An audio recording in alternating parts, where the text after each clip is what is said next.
Mike's already done some damage with the hot wings, and now he's dropping back and going deep for another slice of pizza. I sure hope he brought the Pepto. Mike knows that Pepto-Bismol provides fast 5-symptom relief from unexpected stomach upsets. He's no rookie. The way he's throwing back those nachos, he's a GOAT.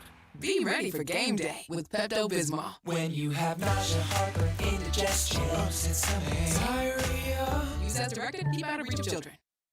Think identity theft won't happen to you? Think again.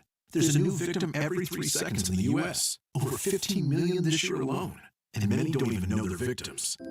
LifeLock alerts you to identity threats you could miss, even when you monitor your credit. If your identity is stolen, your dedicated U.S.-based restoration specialist will work to fix it. No one can prevent all identity theft, but everyone can save up to 25% off their first year with promo code NEWS at LifeLock.com. Identity theft protection starts here. Air Comfort Service, heating, cooling, and insulation, weather. Chief Meteorologist Dave Murray. 65 for the high today. Tonight, partly cloudy skies. Upper 50s for evening plans. 45 for the low. Saturday looking good. Partly sunny. Above average temperature. 68 degrees. Saturday night, lots of clouds. Could be a couple of sprinkles of rain at 45. Sunday looking good, though. Time change weekend coming back. We fall back an hour. Partly sunny and 68. This is 97.1 FM Talk. Chief Meteorologist Dave Murray. We've been here 30 years, 30 Christmases in this house, and we have the traditions that most families have. That's Terry talking about her experience with Rhino Shield ceramic coating. We did Rhino Shield 14 years ago, and the house still looks the same as the first day. Rhino Shield really worked with me to help me get just the right nice soft yellow, and it's 14 years later, and it's the same color. The main reason Terry called Rhino Shield is because it's backed by its 25-year transferable warranty. It just sounded wonderful that we could have the house coated with Rhino Shield and not have to worry about it again for 25 years. Take it from Terry. Give Rhino Shield a call now for a free evaluation. 877-25-RHINO. 877-25-RHINO. Or visit 877-25rhino.com. There have been neighbors that have come by and said, "Did you just have your house painted?" Because they wanted to know who the contractor was. And I said, "No, it's actually Rhino Shield." 877-25rhino.com. Has anyone ever taken the time to help you at a point in your life when you were in desperate need? How did that make you feel toward the person that helped you? The word gratitude comes to mind. Hi, I'm Martin Winslow, founder and president of Bethlehem Christian Academy. Through the years, I've met so many children that have gratitude toward those who helped them through their child sponsorships. Currently, BCA has 2,000 students spread over 4 countries, full of children filled with gratitude toward those who helped them. But there continues to be great need. BCA's ministry is transforming lives by feeding and educating poor and orphan children in some of the poorest places in Africa and South Asia. Here's how you can help. For just $36 a month, you can offer these kids hope of a better future, but more importantly, give them the opportunity to learn about Jesus. You can also join us on a mission trip to one of our several school locations overseas and meet the child you sponsor. Remember that feeling of gratitude you had toward the person who helped you out? Wouldn't you like to pass that feeling on to someone else? To find out more about how you can get involved with BCA's ministry, please visit bcaministries.com. That's bcaministries.com. For more than a century, AM radio has evolved to meet the needs of our community. More than 80 million listeners depend on AM radio each month. AM radio is also the backbone of the emergency alert system, which keeps us safe in dangerous times. It's reliable, free, and public safety depends on it. Text AM to 52886 and tell Congress we need AM radio in cars. Message and data rates may apply. You may receive up to 4 messages a month, and you may text STOP to stop. This message furnished by the National Association of Broadcasters. Exergen thermometers are a top choice of medical professionals at highly ranked hospitals across the U.S. Accuracy matters, so make Exergen the chosen thermometer for your home and family. Available at Walgreens and other participating retailers. Learn more at Exergen.com. This hour of the Annie Frey Show is brought to you by Ruler Foods. Low prices, no coupons. Ruler Foods. That is exactly what I needed to hear. Thank God someone here knows what they're talking about. That's us. That's right. Gotta love this American ride. All right, you need to take the time and get the full picture. Come on, turn the radio on. It's Saturday and I won't be long. Don't get me wrong. I love the ladies. I mean, they rev my engine, but they don't belong in the newsroom. It is Anchor Man, not Anchor Lady. What do you want from me? I'm not a American sweetheart. Goodness sake, kid. Keep your voice down. Your father's listening to the radio. I'm not America's sweetheart. This is the Annie Frey Show. Happy Friday, everybody. Hope you have got huge plans for the weekend and you're going to do something nice because contrary to what it's been the past few days, it's actually supposed to be nice. Hey, my name is Mike Elam, sitting in for Annie Frey on this Friday. Ryan and Brad are here with us as well. Hello, fellas. Hello, Mike. Good to see you. I think the last couple times you've been in, I have not. You know, I was told Brad last time I was here was starting to take it personal. And it was always last minute, too. Oh, Mike's coming in? Yeah, that's I'm going to have to take that Friday off. Can't make it. I'm just like, I'd love to see him. And by love to see him, I mean not really. And I even faked a hospital visit for you. Yeah. It is amazing. The links that people go to not associate with me. Yeah. It's not just people in St. Charles. It even happens in Illinois. When I checked in the CF unit in the hospital, they said, "You here? Is Mike Elam hosting today?" How did you know? I said, you're on to me. The doctor's like, "Wiggins, you're fine." And he's like, Ryan slips him a C note. Are you sure I'm fine? Oh, no, maybe we should keep you in for a stay. It's Illinois. It was $20. And he's like, yeah, come on. They call that an Elam. Same as downtown. That's how it works. You guys have big plans for the weekend? Doing anything big, fun? We're going to open the windows for maybe one of the last times of the year. Yeah. I think. Air out the house a little bit. And just sort of try to be outside as much as possible. We've got some kids' sports, but I think actually most of them are indoors at this point because this is when things start to get cold. So I don't know. We're just going to try to, be around, rake some leaves, do some outside stuff. Getting outside will be good. Yeah, you, sir. I'm probably going to look at getting some Christmas decorations set up and ready to go. I don't know if I'm going to put them up or not, but it's the first nice weekend in November, and that's kind of my rule of thumb. I may not turn them on, but I will have them up and ready to go so I don't have to be out there when it's like 10 degrees freezing and stuff like that. And then I got some projects I'm working on my pickup truck, so I'm going to be working on that a little bit. I'm going to be working on my pickup truck. I'm going to be sitting out there changing the oil on that. I'll be sitting. I'm going to be crawled up under that thing, working up under that hood, getting it done. I saw Steve Moore was out working on his Jeep a while ago. He was in the parking lot. He had the hood up. I said, "Oh, that's never any good." Doing some automotive work. He said, got a radiator problem. Like, love to help you. See you after a while, boss. So, love to help you. Let me go get Brad. Yeah, exactly. Well, I was trying to talk my wife into going to the Lindenwood Homecoming Parade tomorrow. Tomorrow is homecoming for Lindenwood University. So I was talking to my wife about doing that because they closed the streets in Main Street, St. Charles. They don't necessarily close it for lamp and lanterns or Christmas traditions, but they close it for the Lindenwood Homecoming Parade. So, whatever. So being a Lindenwood grad, my son is a Lindenwood grad, so I was like, hey, maybe we could go down for that. She's like, have fun. I'm going to be at home. I don't think I want to get out and do that. Like, well, they're with that idea, so we'll be done with that. I hope you have great plans, though, because it should be fun. We have got a lot of folks who are joining us today. Kelly O'Grady is going to join us in a little bit from Fox Business. We're going to talk to Jay Ashcroft in the 1 o'clock hour. Steve Karlen is going to be here from 40 Days for Life, so you'll learn a little bit more about that. And later on today, I'm excited. We get to play X's and O's.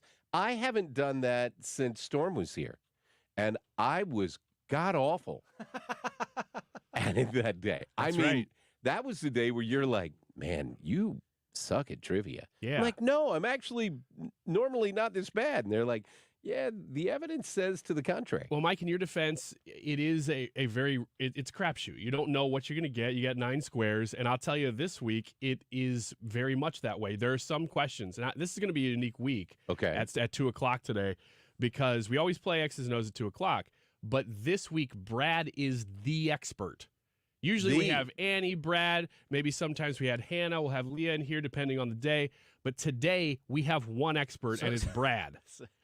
Did we not fill the budget? No, on? We actually planned this ahead of time. I thought the upfront sales did great. I thought we were doing wonderful. Everything's going good, Mike. That's not saying that. But Brad, we decided we've never done this before where we just had basically the whole thing a test of one person. And I thought this is the perfect week to do that because Leah's going to be very busy. You're here. Annie's not here. Right. Let's try to test Brad. So all my questions, I knew when writing them that we had one expert today, and it's Brad. So I'm telling you ahead of time right now that half of these I'm expecting Brad's going to breeze right through. The other half are not in his wheelhouse. So it's going to be... The other half are drinking questions. I'm smart. I know things. There's going to be, and as always is, it's going to be a crapshoot as to which questions you get, you and Wendy Hausman playing against each other. So if you get the ones he knows, you're going to win. If you don't, you won't, but you don't know. It'll be fun. I'm excited that Wendy Hausman's coming in to join us today. So State Representative St. Charles. So I'm looking forward to having her come sit in with us today, and we will see how that goes. So it should be fun. On a more business-type note, anybody pay attention to the numbers that came out today and looking at the economic numbers? I have a little bit. I've been looking at the U.S. payroll numbers, if that's what you're talking about. Well, they came out and said that we were expecting around 230,000 new jobs. Came out at 150,000. So they were short on that. They were expecting the unemployment number to be at 3.8. It went to 3.9. Oh, I didn't see that. Okay. So that actually ticked up. Manufacturing jobs dropped a lot, but they're kind of explaining that off because of the automotive strike. And they're saying, here's why the manufacturing numbers were down so much. But would you like to guess, and Brad can't say because I already told him, would you like to guess, being the expert that you are, Mr. Wiggins, what category of job growth was the highest? So if you had manufacturing, hospitality, any of those particular categories, which one do you think went up the most? I would guess the service industry. Government. Oh, no. We had more government jobs hired than any other category, was the highest growth area. That is to be expected. I don't know why I didn't guess that first. That's terrible. So if you wanted to know, hey, where's things growing? Healthcare is where we need to grow. Government is where we are growing. So probably not the thing you wanted to see. Here's the big thing that people start talking about these past couple of months of numbers. And they're saying, hey, they were actually better than expected. The economy's actually doing pretty good.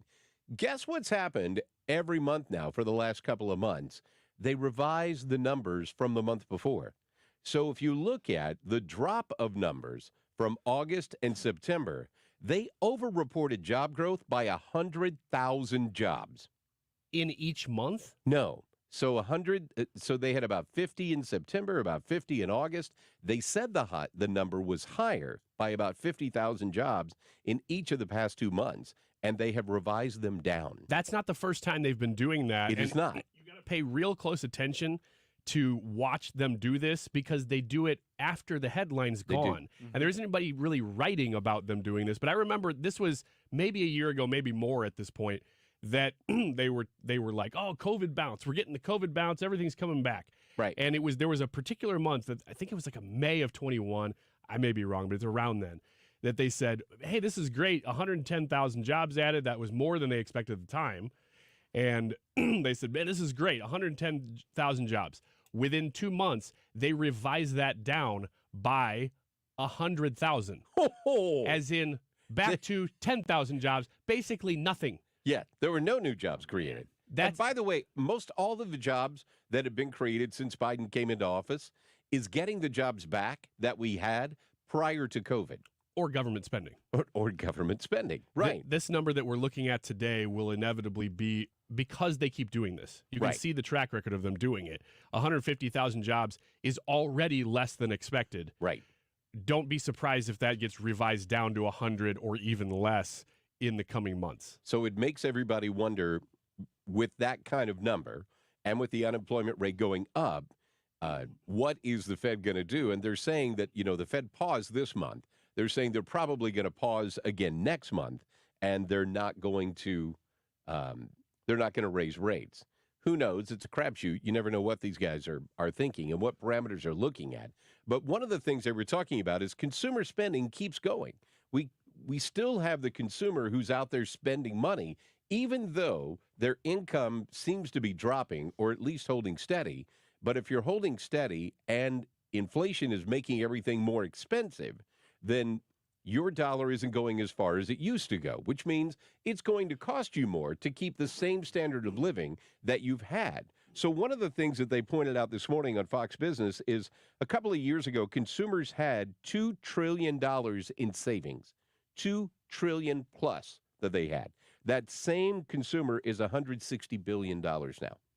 Yeah, there's been a big flip. So you've seen the spending has continued, but it's not because they're making more money. It's because they're spending their savings. It's incredible because what we've seen economists say in the last year plus, I mean, starting probably in 22, you saw a lot of this, although you did have a couple of quarters, either at the end of 21 or beginning of 22, that were down 2 times in a row, which is a technical recession. But you remember they were like, well, let's change the wording a little bit. And We're changing the definition of recession. And so by old standards, we would have already had a 2-quarter recession. By new standards, which you could make up whatever you want when you're the government, they're saying, no, we never actually quite got there. So we were pretty borderline. But what they kept saying was going into 23, this is going to all catch up. The 24. No, this is going into 23. They were saying in 22, hey, going into 23, all this stuff, because they could see these numbers that you're talking about, especially with consumers going into debt, right? It's going to catch up. What it looks like is now that we're close to the end of 23, is that it hasn't, but the debt has just gotten deeper and deeper per household. And so you still have economists going, okay, I'm not really revising what I was saying. We haven't gotten there, but it's because people went into more debt than we were expecting. And eventually that has to stop. It can't keep going. And so you're looking at a possible recession basically for the whole next year, but we'll wait and see. Well, the other part of that happened was you had an awful lot of people who took early retirement, and they stepped out of the job market. So you had a lot of people who stopped looking for jobs because they retired. So they're not in that equation anymore. So that means they didn't have new money coming into their household. They have their retirement living that they're on. And you're seeing an awful lot of retired folks starting to get back into the workforce. That's part of the reason why you have an uptick in unemployment, right? You have more people who are starting to come back because they burned through that $2 trillion and they don't have that money there anymore. But the thing that has inflated all of this, and inflated is the word I use for 2 terms, but the thing that's making it look better than what it actually is all of the government spending that is still in the pipeline and has not actually been spent. So it's allocated, but they still haven't spent it all. And they keep pushing it out a little more, a little more, a little more. I mean, it's no secret that I work in the fiber industry, right? So you have all of this BEAD funding that is coming out with the Infrastructure and Jobs Act. In November of 21 is when Biden signed that. We still don't have that money pushed out. And that's $46 billion in expansion of broadband across the United States of America. That hasn't hit yet. It's getting allocated in 24, and it will get pushed out to actual companies and contractors and materials. That'll happen in 25. So you still have, and that's just one example of money that's in the pipeline, yet to be spent, but it's already spent by the government. So they've allocated it. They have it sitting out there. They just haven't released the money yet. The more that they keep releasing that, the more they artificially inflate what the economy is doing. And it stops the realism from actually being there, which is what is really causing the Fed a hard time, because they keep taking these steps to slow down the economy, and then the federal government keeps throwing money into the economy. So you have the Fed and the government working against each other. Yes. Well, they don't think try they and are. accomplish it. Right. But they are. And the thing that's unfortunate about that is the only tool that the Fed has is to raise interest rates. Right. So if you go to try to buy a house right now, you're looking at these 8% interest rates. Yeah, I don't want to go long here because I know that we have to break here shortly. Right. But I was just amazing. I mean, I was just talking about this very issue with my wife last night, and we were talking about inflation, and we were just she was kind of pinging questions off of me because she's like, hey, what was the economic news of the day? And I said, oh, it was the Fed rate thing. And she said, oh, okay, it popped up on my phone, but I didn't get to see it. So we started talking about inflation. Right. And she was asking me like really good, deep questions. And I'm not an economist, but I have enough investments in my own things, real estate and stuff, that I'm like, well, I get the basics. And so I'm explaining, I said, the weird thing is, the conclusion is, for me, that the Fed does have basically one weapon, one arrow in its quiver. It's to raise interest rates, like you just said, Brad. In normal inflationary periods, that's enough. It is. But when the government prints between $6 and $9 trillion and adds it to an economy almost overnight. Right. Maybe over the span of a year. And an economy that people described as superheated, which was, It was already cooking. good. It was great. When you add that much to an economy and then interest rates stay low for a while because they didn't raise them immediately. Right. Then that one arrow is not going to be the solution as it is in other times when you have some inflation. This has been such rapid inflation so quickly that one weapon doesn't work against it. And that's why inflation's come down a little bit, but not like they thought it would. Well, I'll wrap up this because we need to get to Kelly O'Grady on the other side of the break from Fox Business. But the one thing Brad and I were just talking about before that I heard this morning on Fox Business, they said when interest rates were still in the threes, the average home price, the average median home had a monthly payment of about $1,800 a month. Now, in today's 7-8% interest rate world, that's $3,400. Yeah. Obviously, in St. Louis, those numbers are a lot lower because we're not paying New York, California, Florida real estate, right? We're paying Midwest real estate, so that number is down. But the principle holds true.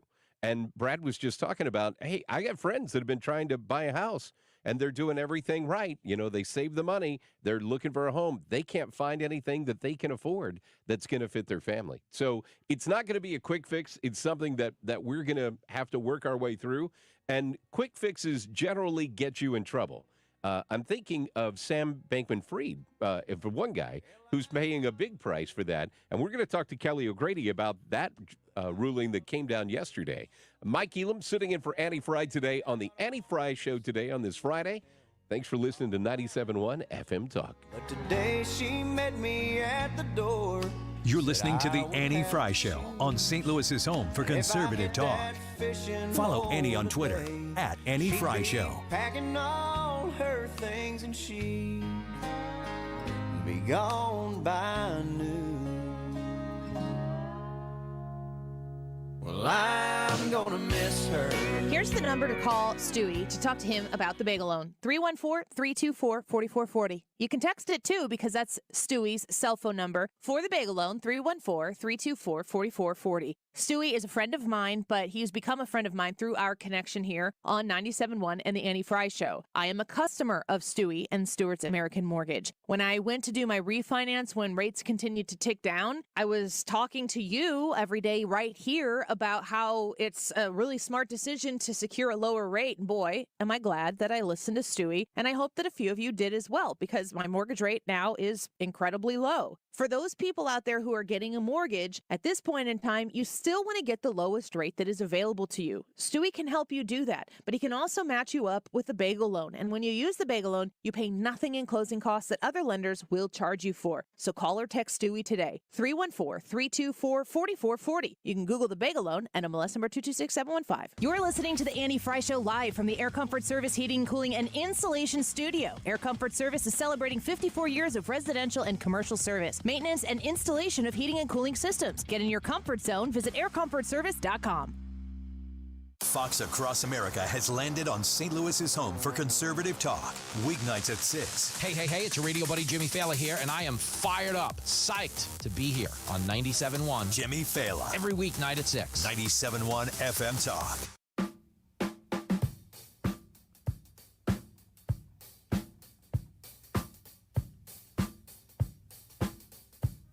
This is the Annie Frey Show. Follow Annie on Twitter at Annie Frey Show.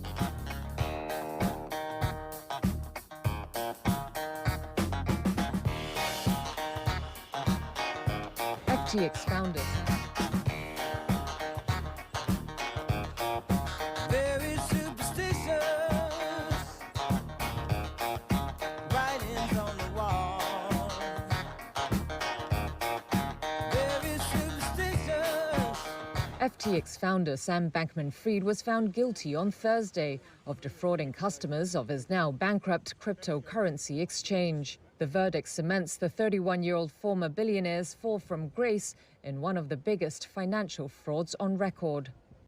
We were just talking about the fact that if you take those shortcuts, they tend to not turn out well for you. I'd say that's pretty safe of the way the story went with Sam Bankman-Fried, and someone who's been following this story with Fox Business correspondent Kelly O'Grady. Kelly, how are you today? I'm doing well. Thanks so much for having me on. No, I appreciate you taking the time and joining us today on the Annie Frey Show. So, was anybody surprised at how this verdict came down?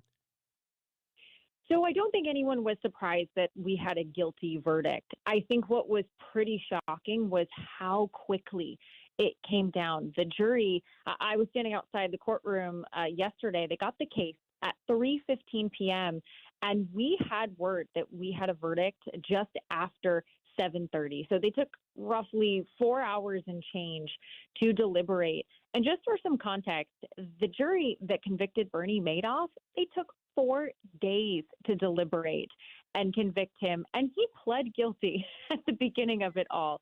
So I don't think that, everyone was surprised listening to the evidence, seeing how Sam Bankman-Fried performed on the stand. That was obviously a risky move, a Hail Mary, if you will. But I think we all expected the jury to take a little bit more time. But everything was wrapped up last night.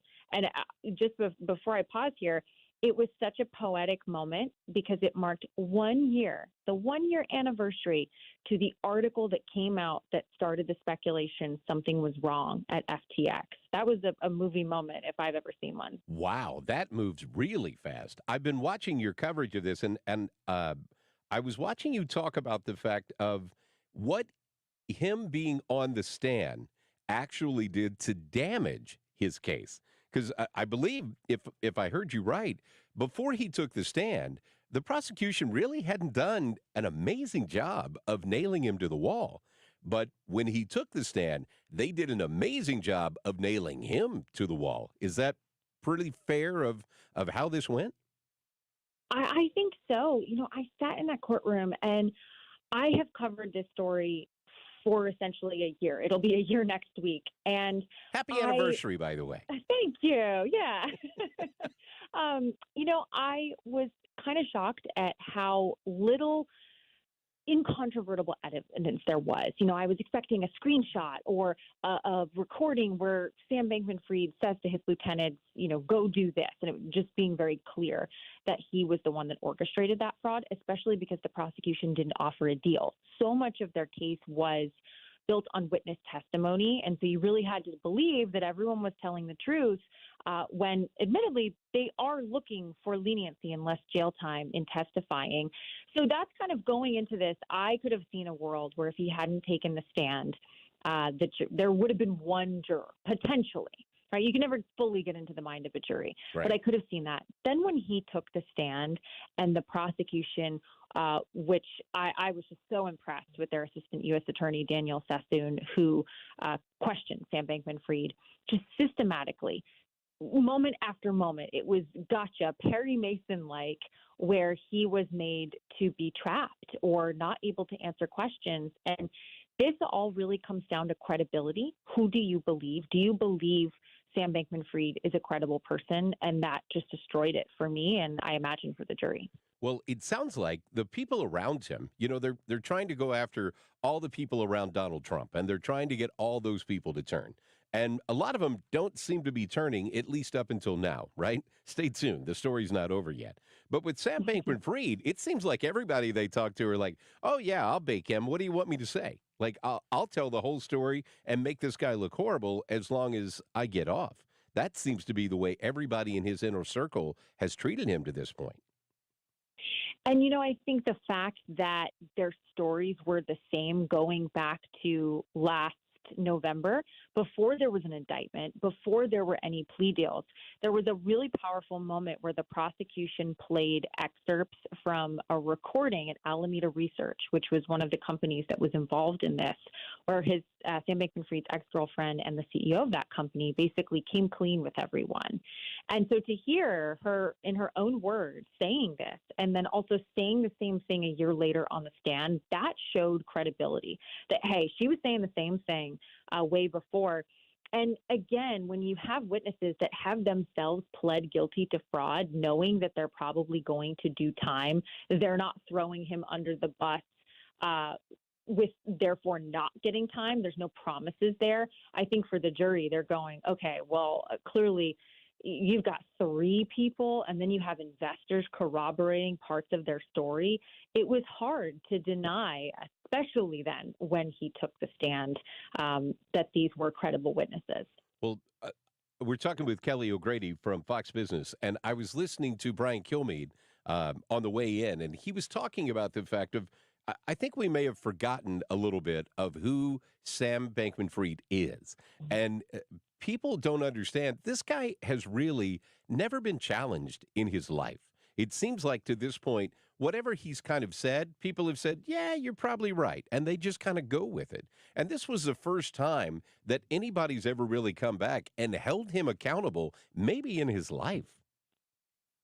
I think that's such a good observation that Brian made. And I wonder if the biggest shock for Sam Bankman-Fried coming out of this is not that he could potentially spend decades, if not his life in prison, depending upon how sentencing shakes out, but that there were people that didn't believe his story. You know, to your point, he has spent his entire life convincing incredibly, famous names, storied investors that he was the king of crypto and someone to be trusted and worked with. And then he got on the stand, told his narrative, and the jury 4 hours later said, no, we don't think so. We don't believe you.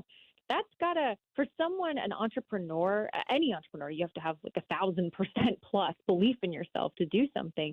But for someone like this, that had to have been a jarring moment. And I can tell you from being there, he was emotionless when he heard the verdict.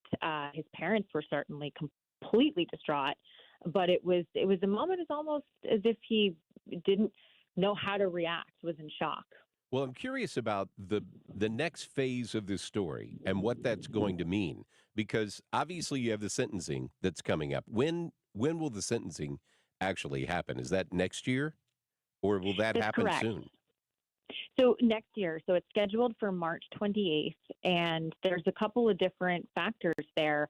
You have of all of these charges up to 110 years, but he also did take the stand, and by law, when a jury of your peers convicts you, that means that you are guilty, and therefore what you said on the stand, if you denied it, means you perjured yourself. And so that kind of plays into this extra piece where the judge could decide to be even more strict if he wanted to. So that's kind of an interesting wrinkle that hasn't made its way to the forefront yet because we haven't reached sentencing. But just for some context, this could be, there's a huge swing here. Bernie Madoff, he got 150 years, but it was a different scheme. It was fraud from the very beginning, a Ponzi scheme. Right. Whereas Elizabeth Holmes, kind of more of that same defense as Sam Bankman-Fried. She got over her skis, thought maybe she might be able to still make the product at Theranos work. She received 11 years when facing 80 in total. Now, of course, she was a mom, she was younger.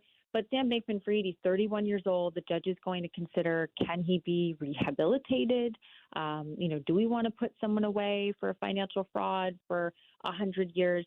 You're probably going to be looking more a couple of decades. But you could always have a judge decide this is the biggest, the first big crypto trial. You could make an example out of Sam Bankman-Fried as a warning to the market. Now, how much of this money, and sorry to call you out because you may not know this, how much of this money is yet to be discovered? Because it sounds like they've clawed back quite a bit of the money that he blew. Well, as a business reporter, I always follow the money, so don't worry. I can answer that for you. I felt good about that, but I wanted to caveat it. So there you go. I appreciate it. No, so at the last check, which was a couple of months ago, there's a whole other process that Sam Bankman-Fried, this trial has nothing to do with. FTX was taken over by new management when they filed for bankruptcy. There was roughly close to $9 billion that was missing. They have clawed back close to $8 billion. So there's still $1 billion out there. Now, that could have changed between summer and now. They're in a couple of months, they're going to do another report where they release more information to the public. But we did get a notice that they're filing a proposal where they would be able to distribute most of the money that clients lost, right? So again, there is that billion gap. You certainly wouldn't be made whole if you lost money, but you will recoup a lot of it. Of course, right, you want all of your money back. I mean, I feel for customers who were so hurt by this, but there is at least some light that they may get a good portion of that money back. And in comparison to a Madoff scheme, there are some folks who still have not seen any of their money back. So it's actually pretty surprising that this whole process has gone so quickly. They've clawed back a lot more than what I thought they were going to. And not to say $1 billion isn't a lot, except in D.C., what $1 billion is at table stakes. It's nothing. But between friends, it's nothing, right? Exactly. What's $1 billion between friends or committees? Hey, speaking of D.C., that's the other part of this. And I've only got about a minute left, and I appreciate your time today. But I'm curious, all of this money that he gave to Democrat candidates and committees, do we think anything's going to come of that? Or do you think this is just going to get swept away and we're not going to pay any attention? So two things. A lot of that money has been given back quietly because people don't want to be associated with that. The second thing is that campaign finance charge could come out in a March trial, but the government could decide we already got the win here and we got it within 4 hours. We're not going to waste resources. So I think if there is that March trial, you'll see something of it. If not, it's going to get swept under the rug. Well, I'm curious to see where this is going to go. If nothing else, it's one more stain that the Democratic Party is going to have to try and clean up for the election next year. So I'm curious to see where that's going to go. What do you see is the next phase of this that's got to get worked out before it gets put to bed? Because I'm sure you're looking forward to covering another story that has nothing to do with this guy. I owe Sam Bankman-Fried a fruit basket. He's given me a lot of airtime. So, I have to appreciate him on that. But I think sentencing is a big thing. And then the question of does the government go forward with this March trial? Broadly, though, what's crypto on trial here? I think there's a lot of bad actors and a lot of regulation that needs clearly coming out of this to be enacted. Well, I think that's probably what's going to lead to is you're going to see that conversation definitely heat up. And there's definitely been a pause on how people look at crypto, and they're going to look at it differently. Kelly O'Grady, we appreciate you. Thank you so much for all the great coverage that you've done on this. It's been a lot of investigative work, and I appreciate the fact that you do know the money and you do know the numbers. And so I thank you for that. But we look forward to having you back here at 97.1 and hope you have a fantastic weekend. Thank you. I appreciate the opportunity to chat today. Have a great weekend. You too. I pretty much start my day with two people, Maria Bartiromo and Mark Cox, right? So probably in that order. So you in America. There you go. Mike likes to party. I do. I'm a very fun guy. Plus, my dog gets me up early, so there's nothing else going on at 5 a.m., right? But just to watch these Fox Business reporters who have torn this story apart, it's been really interesting to watch that. And I am curious to see where the crypto world is going to end up and what the fallout of this is going to be, because I think it's got some other tentacles that are still yet to be discovered. Yeah, when she said, it's a new management team in charge of FTX, I was thinking, man, how'd you like to be a part of that management team now? In charge of the company that used to be managed by Sam Bankman-Fried? Well, wow. There is the one thing I've always said, I never want to follow somebody in a job who was really good. I always want to follow the person who was really bad or extremely mediocre. That way, you look like a superstar after that. So you've got to look at it from the standpoint of, because Kelly seems to be a glasses half full kind of girl, right? So you've got to look at it from their standpoint of, well, we can't really do much worse than the guy before us. I mean, that's a good point. You really can't do much worse. You got to rebrand that company, though. I don't think you can just keep it as is. Hey, you want to invest with us? We only lost $8 billion last time, but we're going to do much better. Why does that sound familiar to me? You leave the sign up, but you just slap one of those banners over it that says under new management. FTX, we don't suck as bad as we used to. Yeah. We won't steal your stuff. It's not a winning corporate slogan. We clawed back $8 billion of it. we got most of your money back. That's, oh, geez. Hey, it's time for Wiggins America on the other side of this, so we're going to get to that, which is always my favorite highlight when I get to fill in on the Annie Frey Show. My name is Mike Elam. I hope you're having a wonderful Friday. Thanks for listening to St. Louis's home for conservative talk, 97.1 FM Talk. This is the Annie Frey Show.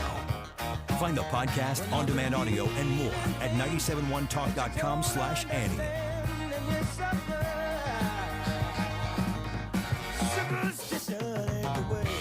Hi, I'm Bob Kershaw with Retirement Advisor Group. Are you worried about market volatility?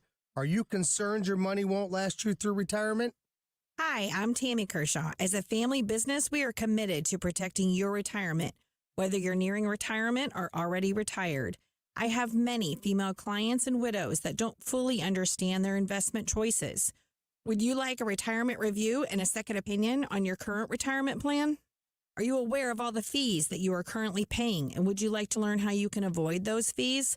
Call us now at 314-993-9494 or go online to retirementkey.com. And just for coming in, you'll get a copy of our latest edition book, Your Key to a Worry-Free Retirement. Let us show you how to retire with confidence. We've been helping retirees and pre-retirees for the past 37 years. Let our family help your family. So go online to retirementkey.com. That's retirementkey.com. Mark Cox here. Before you sell your home, you should know the facts. What's your home's true value? Which realtor will get you the most money? And as a seller, is the market still in your favor? I spent some time with my friend Gloria Liu with Your Home Sold Guaranteed Realty. Here's what she told me. The market is still in the seller's favor. However, these next few months before the holidays represent the last prime time to sell your home. Gloria said everyone knows you can't time the real estate market. However, you can sell your home in the months that are statistically the most profitable to sell real estate. For the past 20 years, Gloria's been successfully selling homes in our area. How's she been so successful? She already has the buyers, which allows her to guarantee to sell your home at your pre-agreed upon price and time frame, or she'll buy it. Call Gloria Liu at 314-325-6888. That's 314-325-6888, or visit GloriaHasTheBuyers.com. Conditions apply. Gloria and seller must agree on price and possession date. I'm Brian Westbrook with Coalition Life. More than 11 years ago, we set out to help women right here in St. Louis. Today, Coalition Life celebrates more than 3,500 clients served and thousands of lives saved since we began this mission with you. Each one is a miracle. Over the years, day in and day out, our team has walked alongside women facing the fear and challenges of an unexpected pregnancy. Through the support of this community, we have given them hope and a path to choose life for the children they carry. Our work at Coalition Life continues, and we need your support more than ever in a post-Roe v. Wade world. Whether you join us as a volunteer, an employee, or a donor, know that you have a special impact to make for these precious children. Visit coalitionlife.com to give your vital support while reducing or completely eliminating your state taxes through Missouri's 70% tax credit.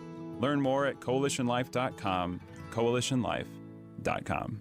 When it comes to finding the perfect grill, family-owned and operated Cotton's Ace Hardware has you covered. Get free delivery and free fuel on any grills over $300, and free assembly and haul away of your old grills with the purchase of a new one. With a selection from Weber to Traeger and your local retailer of the Big Green Egg, Cotton's Ace Hardware makes it easier than ever to replace your old grill. Let Cotton's Ace Hardware make your family barbecue more enjoyable with that one-of-a-kind grill you've been looking for. Find your nearest St. Louis area location at cottonsace.hardware.com.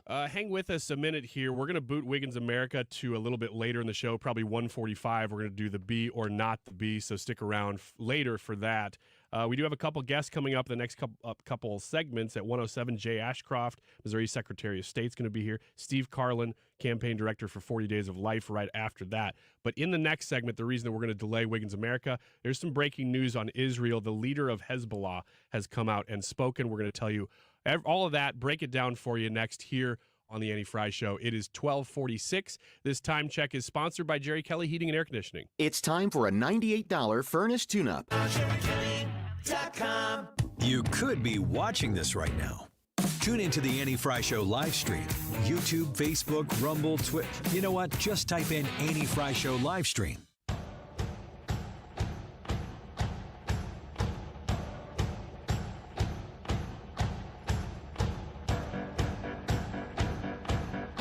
You're listening to The Annie Frey Show.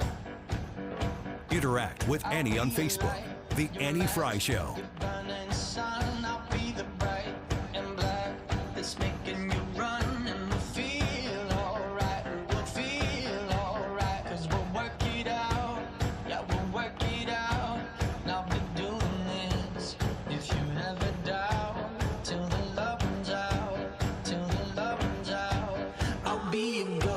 It's the Annie Frey Show on 97.1 FM Talk. Mike Elam sitting in today in the big chair for Annie Frey. Everybody's gone today. Is Reardon in today? Do you know? Well, first of all, welcome to Friday. Hey, thank you. This and is that's here at F-R-E-Y. Odyssey St. Louis. But I think Reardon's here.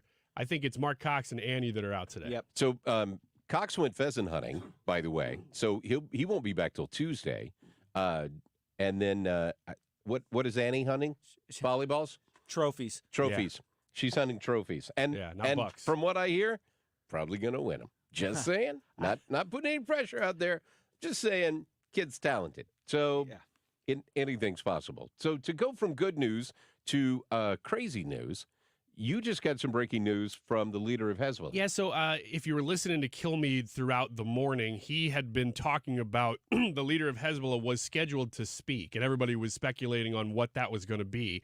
Well, now he has, I think, within the last hour or so, and I'm kind of catching up with all the reporting on what that is because obviously we can't understand the speech, so it takes a little while to process through. I thought you spoke Arabic. I do not. Oh, surprising. It's Farsi. He speaks Farsi. It's Farsi. I'm very talented. I do not speak Farsi. Okay.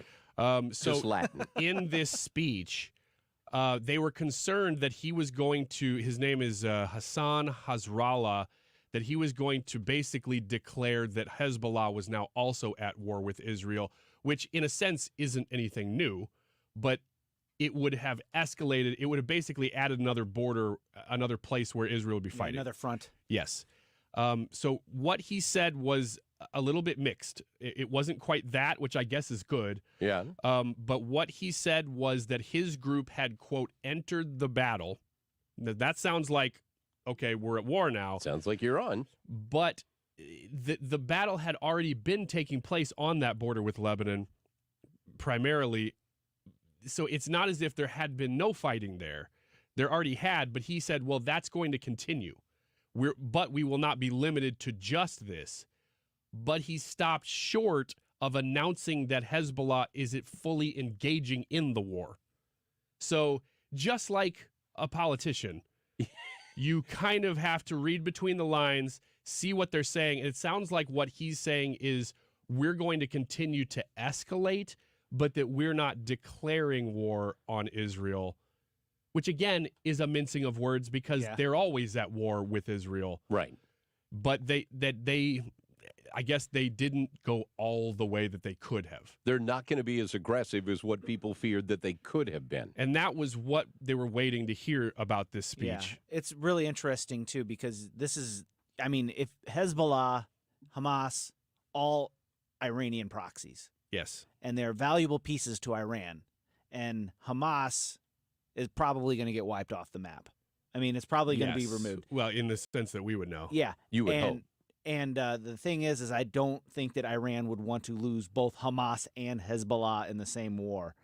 And if Hezbollah would enter this war, I don't think we've seen anything from Israel yet. Well, from everything that people have been talking about with the last time that Hezbollah engaged with Israel, they just destroyed Lebanon.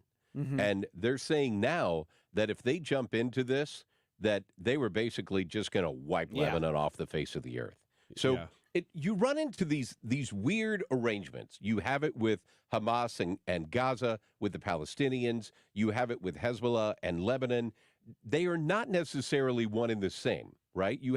They're intermingled in a way that is tough to section them apart. It's not clean, right? They're intermingled by money. Mainly. Well, and they're intermingled in a lot of ways. I mean, if you look at a lot of the Palestinian officials, they are Hamas. Like, they run for office just like every other party may run. But Hamas won a lot of the seats because the Palestinians voted them into power. So they kind of are intermingled, but they kind of aren't because they're two different sections. Lebanon and Hezbollah have a similar relationship, right? So when you look at that, you've got this terrorist authority that is intermingled with the actual government. Well, the Lebanese people and the Lebanese government doesn't want Hezbollah starting anything with Israel because they know they can't stop them. And even though you've got Iran that's throwing stuff into this, they're like, wait, we have an awful lot to lose. So I wonder, not knowing, but I wonder if the Lebanese authority may have weighed in on this and said, hey, we can't afford for you to cause any more trouble. If you keep your little, scramble here and there that you're doing and your little skirmish and shoot some stuff, and I don't mean to be disrespectful by calling that a skirmish, but it's not an all-out war. Right. So if you want to fire some rockets every now and then, and they'll fire them back at you, because to this point, Israel has had what I would call a very tamped-down response to what they could have done. Yes. Right? They could have When people are leveled. firing rockets into your country, yeah, and you're not going back and fully attacking them, yes, that is showing restraint. And I would say they have shown a lot of restraint to this point as to what they could have done. I would say the United States has shown way too much restraint as to what has been fired at our troops in the region. As soon as, and this is something I don't know, but I would love to know it, but I don't think I ever would. So with everything that we have up in the sky, at different elevations, going from the drones all the way up to the satellites, I've got to think with all the technology that we're led to believe that we have in the Defense Department, we can put eyes on a region that is hot, and threats are going to come from it. I'm thinking you've got to have some sort of heat-sensing surveillance, for lack of a better term. And when you see a rocket fired, you can mark that on a map and say that's where that rocket came from. And as soon as you mark that spot, here comes a rocket from us that goes straight to that and just destroys everything that's in a 4-block area, right? And I wish we would do that, because what we tend to do is go back and, like, we got a drone attack that came at us, so we destroyed an ammo depot that they had. Really? That's it? So okay. Gee, I wonder what they're going to do next. Probably do the same thing, because they really didn't pay a big price. When you talk about deterrence and everything that we have over in that region right now, and they keep talking about the firepower that we have, and it's greater, we have more floating in the ocean in that region right now than the majority of countries in the world have for a Defense Department. There's that much firepower that we are led to believe is sitting there right now. My question is, how many times do we need to be fired upon? And we have been fired upon. No question. It's tracked. I think they know where it came from. Why the heck are we not just lighting them up? That's a great question, because under the previous administration, what they did is they took out the head. Yes. What was the guy's name? Soleimani. You hit our guys. We're taking out your head guy. They took out the guy. Yeah. We were on offense for 4 years there, for sure. And we are on tepid defense. Yeah, we are. Right now. We're playing what we used to call in football prevent defense, right? Which just prevents you from winning. Yeah. That was always the joke. Sorry. Just to cap off the breaking news portion of this, just with the leader of Hezbollah again, they have said, I don't want to downplay this, they have said they have entered the battle. So we don't know exactly what that means yet. It may be an escalation, but this is all on the same day that Secretary of State Anthony Blinken is there right now. I think his meetings are probably done because it's nighttime there now. But this was his third trip. Very, very, a lot of camaraderie between him and Netanyahu. But we, as a nation, through him, are saying we want a humanitarian pause. They seem to be saying, no, you're not going to get that. We are not succumbing to a ceasefire. So that's all happening today. Well, I'm curious to see where this goes from here, and I really hope that we will make people pay some prices. But we are going to talk Missouri politics on the other side of this break. Secretary of State Jay Ashcroft is coming on with us. If you haven't heard, he's actually running for governor. I'm sure you knew that already. My name's Mike Elam, sitting in for Annie Frey. today on 97.1 FM Talk. This is the Annie Frey Show.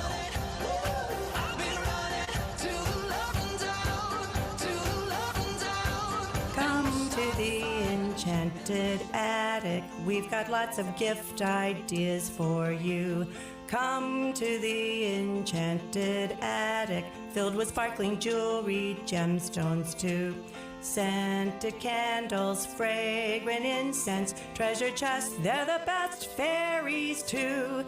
Buy yourself some soothing music, you will be much calmer if you do. The holidays can be real stressful, worry stones for everyone will do. Meditation books are helpful, get your relatives at least one or two.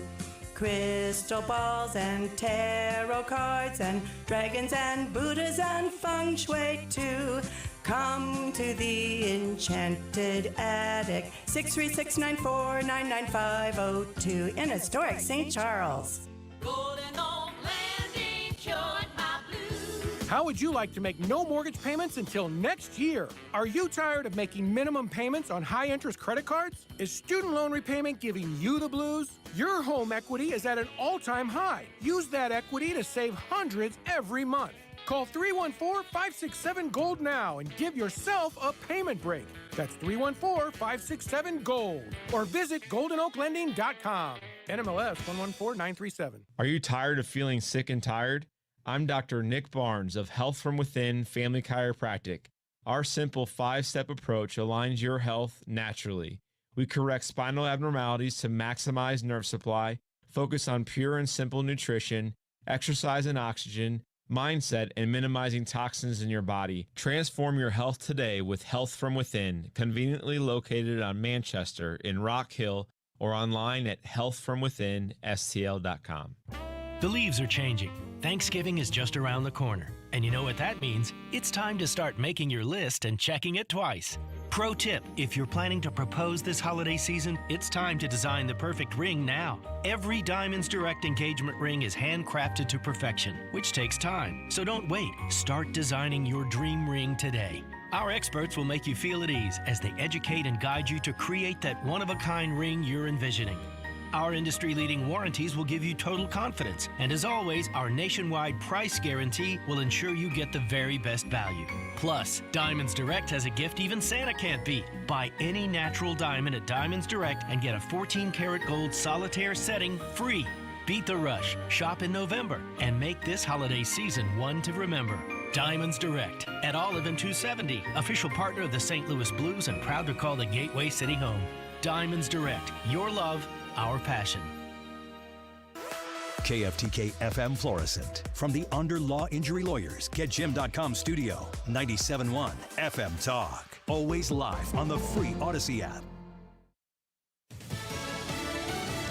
Shuttle diplomacy. Elisa Brady, Fox News. Secretary of State Antony Blinken just arriving in Jordan after meetings in Israel, his third trip there since the October 7th Hamas attacks. He says the world must remember. It is striking and in some ways shocking that the brutality of the slaughter has receded so quickly in the memories of so many, but not in Israel.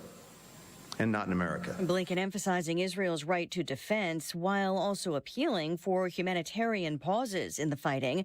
Prime Minister Benjamin Netanyahu rejecting any temporary ceasefire without the release of the hostages held by Hamas. Hamas accuses Israel of targeting civilians after ambulances were hit near a hospital in Gaza.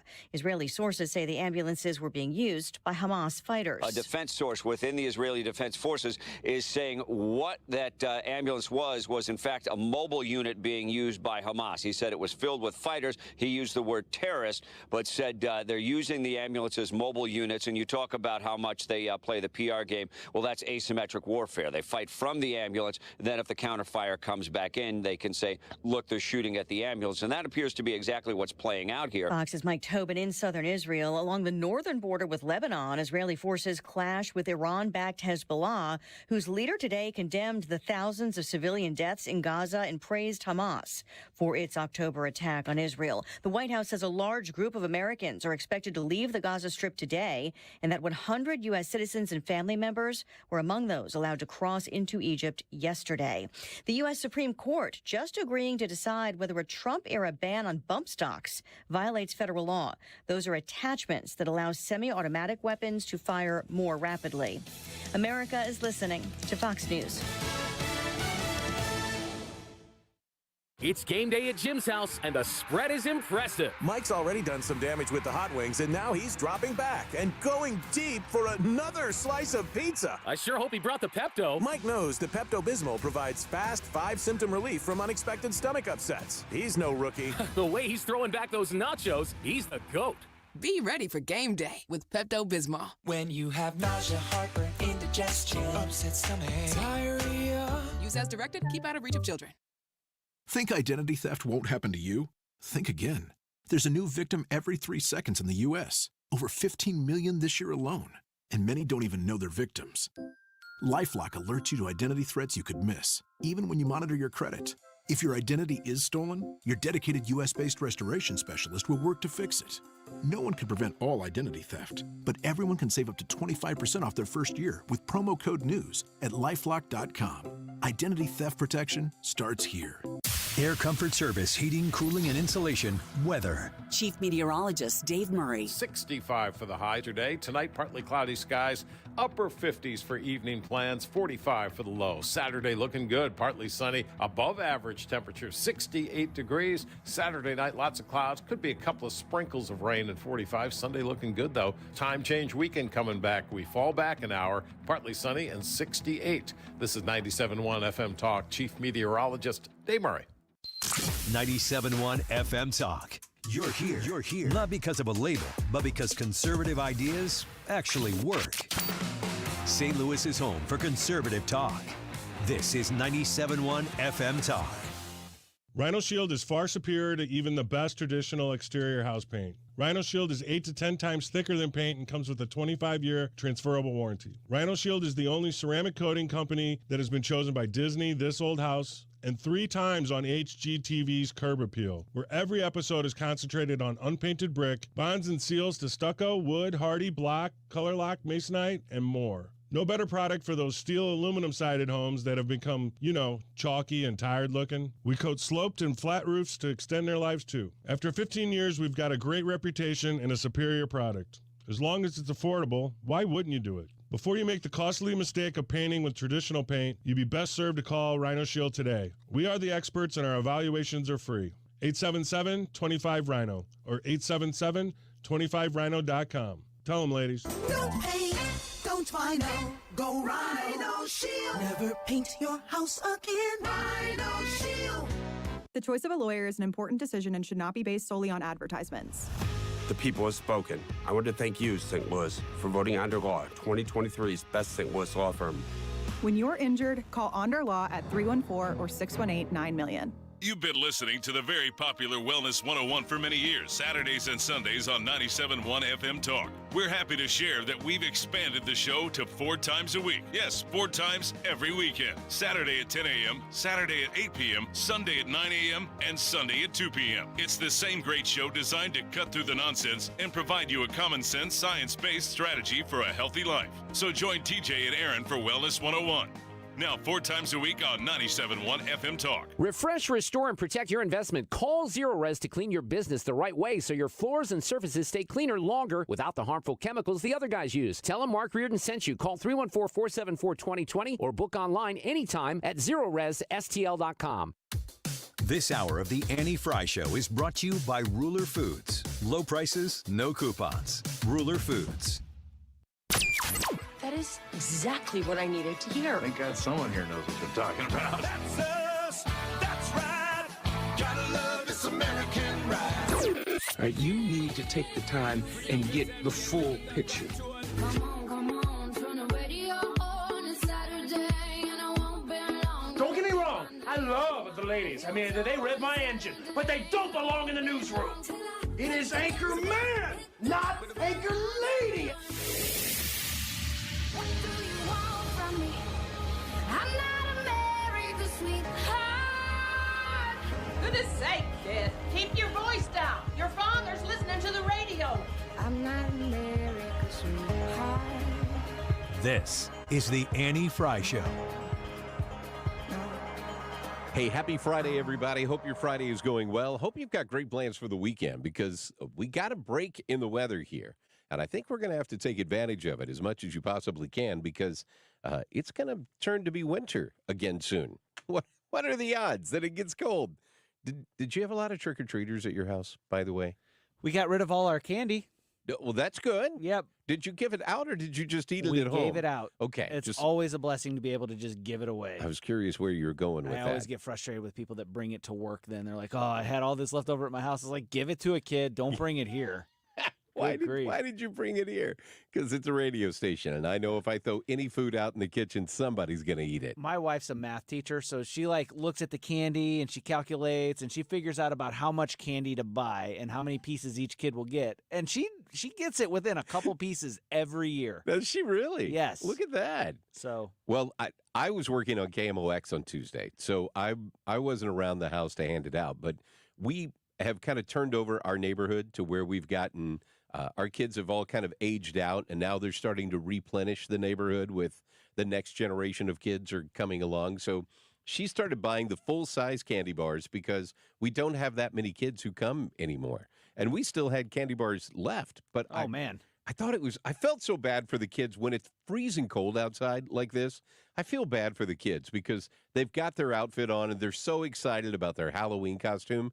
But then, it's 28 degrees outside, so they've got to put a coat on because mom's going to make you put a coat on, right? Yeah. I was more cracked up though, because my Ring doorbell is going off the entire time while I'm here, and I'm seeing these parents walk up. The kids are thrilled; they're just excited to be out for Halloween. The parents just look miserable. They're like, "My God, this sucks. It is so cold. Can we hurry up and get back home? I'm just done with this whole thing." We used to have a thing where everybody had fire pits, and you had a lot of people who made chili, and they would just serve up little cups of chili when you came by. So the adults got chili and the kids got candy, and it was a blast. You didn't hear my chili story, did you? I did not. So I usually do a fire pit and sit out, and then I just looked at the temperature, and I was like, I'm not doing it this I don't year. blame you. Yeah, we're going to sit in the house. But last Sunday, our church had a chili cook-off. Hey! And I don't cook. I don't cook. I'm the worst cook ever. All right. And I ended up deciding I'm going to enter into this chili cook-off. I've never made chili before in my life. So you know what I did? What could go wrong? I jump online, and I get a recipe from ChatGPT. I get the chili recipe. Hey. Follow the directions to a T, enter it in the chili contest. Got second place, and I was in the running for first. Congratulations. Yeah, I don't know why you congratulate me. It was AI. So I was just at a business summit the O'Fallon Chamber of Commerce had last week. And while I was there, Mike Bowie actually did a class on using ChatGPT. And I'm amazed at what you can do with this. I'm not saying that you can run a governor's race off ChatGPT. I'm just saying there's probably some good talking points that would come up for that. But the person who really doesn't need talking points is Secretary of State Jay Ashcroft. Jay, how are you today? I'm doing great. Thanks for having me on. Hey, we appreciate the time, man. I'm sure your life has got to be crazy just running around the entire state and making your case for governor. How's it going so far? It is. It's going great, and it's a privilege that the people have allowed me to live a life of public service, and I'm just glad that they allowed me to do it. I love doing it. We need to make some changes, and I'm going to make that happen. So where do we find you today? Where is the Ashcroft Caravan sitting right now? I am in Joplin. You're in just Joplin? South of Joplin off of 44, yes. Okay. I every time I talk to you, man, you are always somewhere running around the state, because the last time I saw you was actually at a cigar dinner. Which was an amazing event, but got a chance to run into you there. And I know you said, hey, man, I can't stay long because I got to run. I got to be at this other event. So that is a life of being a a big-time Secretary of State running for governor guy. Now, last polling I saw, to be honest, I haven't seen anything recent, but last polling I saw, you're still in the lead for this race as of right now.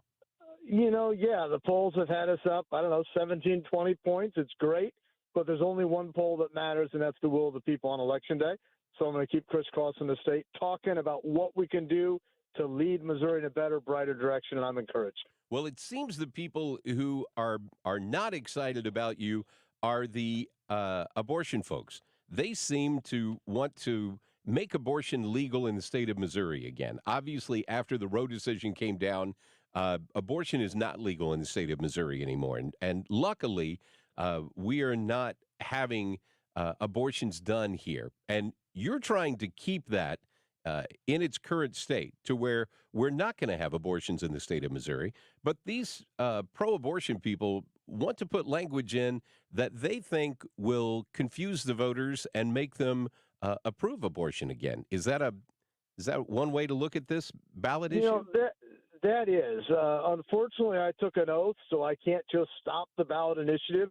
I have to let it go through, but I can fight to make sure that the people of this state will have true language about what it's doing, that will allow abortion at any time of gestation, that you could have an abortion for any reason. If you wanted to abort a child because of the color of their parents' skin, or because they were a male and you wanted a female, or vice versa, or because they had Down syndrome, that would be legal. I don't think that people of Missouri agree with that, and I want to make sure they know that's what they're going to be voting on when it comes up if they collect the signatures. So in this latest battle that they're having with you, what was the big dispute about the language this time around that they were throwing a fit about? Probably the biggest dispute was that I talked about that this amendment would allow dangerous and unregulated abortions. But the reason I said that is because the other side in the lawsuit hasn't been able to come up with one safety regulation that would be allowed under this amendment. This amendment wouldn't even require that someone performing an abortion have any medical training whatsoever. Wow. And if they caused lifelong or life-ending damage to a woman that was getting an abortion, this amendment would preclude any criminal or civil liability for that action. It allows for dangerous, unregulated abortions, and the people should know about that if they're going to vote on it. So when they're trying to put these statewide ballot issues on, what do they have to do right now? Because I know the legislature is talking about this. What do they have to do right now to be able to get a ballot issue like this put on a statewide ballot? They file it with my office. My office writes the ballot title, which is a 100-word or less summary of what the change would do. The auditor's office creates a fiscal summary that's supposed to educate the voters as to how much it would cost or earn money for state or local governments if it was approved.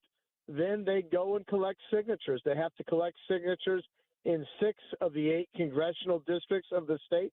Works out to about 170,000 signatures spread out in those 6 congressional districts. If they get those registered voters' signatures, they turn them into my office. If we verify that they've done them, it goes on the ballot. But they can't even start collecting signatures until the ballot language is approved. Is that fair? They can collect signatures, but there's some legal trepidation about doing that, because if the language is changed in a major way, then the court might throw out those signatures. Which would make sense, because in effect, you would have collected that signature under a false pretense, because you would have said, oh, well, if it says that, then yeah, I'm good with what that says. But that could be to the point, I think, of where you're sitting right now. That could be very misleading language. It is misleading, and that's the concern with what the court has done. And what was really concerning to me, this wasn't you, it wasn't your radio station, but I think it was Mr. Shorman for the KC Star was asking me a question at a press conference I had with the Attorney General right after the hearing, and he literally said, what's the problem or what's so wrong if the court's language isn't accurate? What? This is a member of the press, a supposed, I'm going to use air quotes, journalist, that's supposed to care about the truth and presenting the truth to the people and speaking truth to those in power. And he said, what does it matter if the language is correct or not? That's the problem. The court doesn't think it matters if it's correct, and neither will the lamestream media. Well, I think we've seen great examples just over the past few years of what misleading language means. And I think that's where we ended up with Clean Missouri and what a lot of people thought they were voting for compared to what they ended up getting. And that's where you have to go back and do all this cleanup work, which is always harder to do than it would have been if we would have just got it right straight out of the box. Always easier to get it done right the first time. But, when I'm working on my chicken coop or with my bees, I always say measure twice, cut once. Same thing with regard to legislation. Well, it's definitely important. That is for sure. I appreciate the chicken coop, but that would definitely be important for the people of Missouri to consider. So the big issues as you're traveling around the state right now, obviously that's an issue that's a hot button issue. What are the other issues that you're hearing as you travel around Missouri that the voters are bringing to your attention and saying, man, when you're governor, this is what I really want you to do? Parents want to be in charge of their kids. They want to be in charge of their kids' education. They want to make sure that their kids are getting educated, not indoctrinated. They're taught reading, writing, and arithmetic, not DEI. They want to make sure that the library is a safe space for their kids, not a place for their kids to be groomed. They want to make sure that there's going to be public safety, that police will be encouraged and supported in enforcing the law, that prosecutors will be required to prosecute criminals, and that law-abiding citizens can live in peace while criminals are scared. It's one of the reasons why I worked on criminal justice reform and truth in sentencing, especially with regard to the city of St. Louis. And, of course, they all believe that the government's doubled in size in the last 7 years, and that's a terrible thing.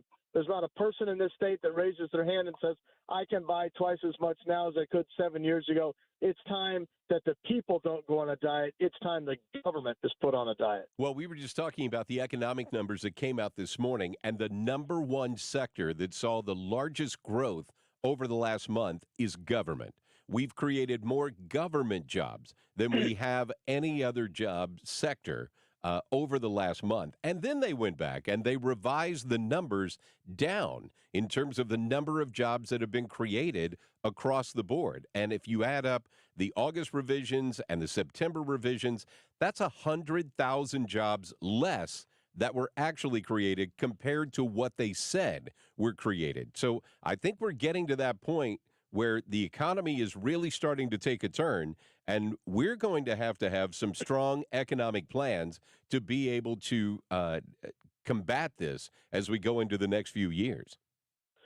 We need a governor that's going to focus on educational freedom, that's going to focus on public safety, and is going to focus on, our roads, our bridges, our inland waterways, and everything else. We need to look at whether or not we should be spending money there or if we should be letting the people keep their own money, because they'll spend it more wisely than a bunch of bureaucrats either in Jefferson City or in Washington, D.C. Talking with Secretary of State Jay Ashcroft. Jay, just got one more minute here. I know it's early in terms of the changes that have happened in the city of St. Louis, but are you seeing some positive things early on with the new police chief that came in and the new circuit attorney that came in? Are we starting to see some positive differences in the city of St. Louis from your vantage point? I haven't seen enough from the new police chief. I don't mean to say he's doing badly. I just haven't seen enough. But I will tell you right now, I have seen plenty to know that Gabe has made a tremendous difference in that circuit attorney's office. It's not just a change, it's a transformation. That's what the people of the city of St. Louis need and deserve, and I thank him for his willingness to do that. That is Secretary of State Jay Ashcroft. Jay, I know you're running all over the place. We appreciate you taking some time and being on the Annie Frey Show with us today. Thanks for having me. Bye. Jay Ashcroft, these guys who run statewide, I appreciate the commitment because, man, that takes your entire life. Every single moment that you have, you've got to run all over the place. And I know we just got a new Democrat who threw their hat in the ring, which part of me says, why? But, whatever. You've got three choices, main choices with Secretary of State Ashcroft, Lieutenant Governor Mike Kehoe, State Senator Bill Eigel. All three of them are in this race. It bothers me that I haven't seen any updated polling lately. Like the last polling I saw was from a few months ago. And I know they've all been out crisscrossing the state. All three of them have been working really hard trying to get out there and get their message to the voters. And I think I saw Mike Kehoe has raised more money. He has more money on hand than any of or all of the other candidates combined, Democrat and Republican. He's sitting on more money than anybody else. Obviously, people always say it's early. Well, it's early until it's not, right? So we're getting to that point where it's about to be not. Yeah. So I'm curious to see where that was going to go. You know, we were talking about this ballot language that is in dispute in talking about the abortion rights fight here in the state of Missouri. Another guy who is big in the front lines of the fight for life and pro-life is Steve Karlen. He is with 40 Days of Life. We are going to talk to him. He is in town with doing some events over in the Metro East side. So we are going to catch up with Steve on the other side of the break. There is always a fight that is going on somewhere, and you appreciate the people who are willing to stand in the gap for you and take that fight to the streets because it's definitely not easy. It's the Annie Frey Show. My name is Mike Elam, sitting in for Annie today. We're hoping she brings home a trophy. But in the meantime, we will keep the good fight here on St. Louis's home for conservative talk, 97.1 FM Talk. You're listening to the Annie Frey Show on St. Louis's home for conservative talk. Find the podcast, on-demand audio, and more at 971talk.com/Annie. Now only this seems clear. I need to move, I need to fight, I need to lose myself tonight. Retired or retiring soon? How much money do you need to live comfortably? Retirement Planners of America is here for you. Would you like to have financial peace of mind? Here's how. Step 1. Find out the amount of money you'll need to retire. Step 2. Have a plan to get there. Step 3. Make sure that plan can take advantage of market gains but protect you from market losses. Discover how to do all three with a free consultation at 800-508-6108. That's 800-508-6108. All investments involve risk, including losses. Past performance does not guarantee future results. Finding great candidates to hire can be like, well, trying to find a needle in a haystack, but not with ZipRecruiter. Its powerful technology actively finds and invites qualified candidates to apply to your job. So while other companies might deliver a lot of hay, ZipRecruiter finds you the needle in the haystack. See why 4 out of 5 employers who post a job on ZipRecruiter get a quality candidate within the first day. Try ZipRecruiter for free at ZipRecruiter.com/free. That's ZipRecruiter.com/free. Do you struggle with occasional nerve aches in your hands or feet? Try Nervive Nerve Relief from the world's #1 nerve care company. Nervive tablets contain alpha-lipoic acid to relieve nerve aches, weakness, and discomfort, plus B-complex vitamins to support healthy nerve function as you age. Live life with less nerve discomfort with Nervive Nerve Relief. Learn more at nervivehealth.com. And try Nervive Pain Relieving Cream to block nerve pain signals at the source. Use as directed. Oh, I love this restaurant. Glad we got a table quickly. What does that sign say? Caution, wet floor? No, right next to it. If you are 60 or older, you may be at increased risk of serious consequences from RSV, respiratory syncytial virus, compared to adults younger than 60. Huh, I didn't know that. Not all dangers come with warning labels. Talk to your pharmacist or doctor about getting vaccinated against RSV today. RSV vaccines, including Pfizer's, are available. Learn more at bewareofrsv.com. Brought to you by Pfizer. The leaves are changing. Thanksgiving is just around the corner. And you know what that means? It's time to start making your list and checking it twice. Pro tip, if you're planning to propose this holiday season, it's time to design the perfect ring now. Every Diamonds Direct engagement ring is handcrafted to perfection, which takes time. So don't wait. Start designing your dream ring today. Our experts will make you feel at ease as they educate and guide you to create that one-of-a-kind ring you're envisioning. Our industry-leading warranties will give you total confidence. And as always, our nationwide price guarantee will ensure you get the very best value. Plus, Diamonds Direct has a gift even Santa can't beat. Buy any natural diamond at Diamonds Direct and get a 14-karat gold solitaire setting free. Beat the rush, shop in November, and make this holiday season one to remember.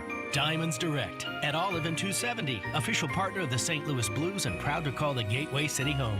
Diamonds Direct, your love, our passion. You're listening to the Annie Frey Show live from the Air Comfort Service Heating, Cooling, and Insulation Studio. Air Comfort Service is proud to support Greater St. Louis Honor Flight. Sign your veteran up for the Honor Flight today at gslhonorflight.org. And for heating services, visit aircomfortservice.com. The Mark Reardon Show. We have a Reardon Roundtable Friday afternoon, also in the 5 o'clock hour. Matt Singer, he's the author of a new book called Opposable Thumbs, How Siskel and Ebert Changed Movies Forever. Weekdays from 3 to 6. St. Louis's home for conservative talk.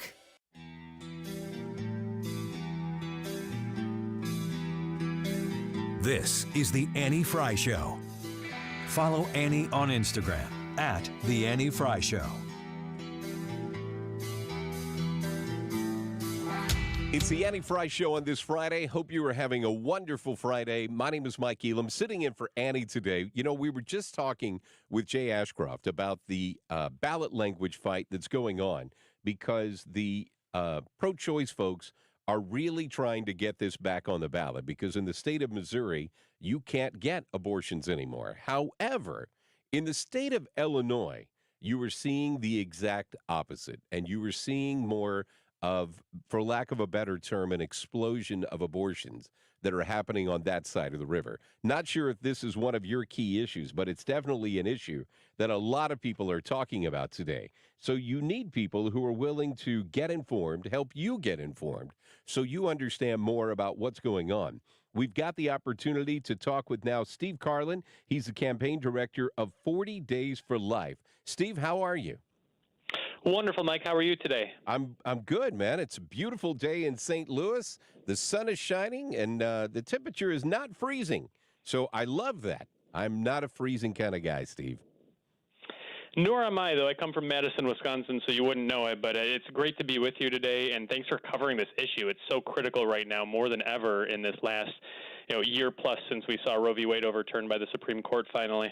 Well, before we get into all the issues of it, I want to make sure that people understand who you are and tell us a little bit more about 40 Days for Life. I think a lot of people learned about 40 Days for Purpose that happened a number of years ago that really kind of had a claim to fame, but I don't know how many of them know 40 Days for Life. So I wanted you to talk a little bit about the organization.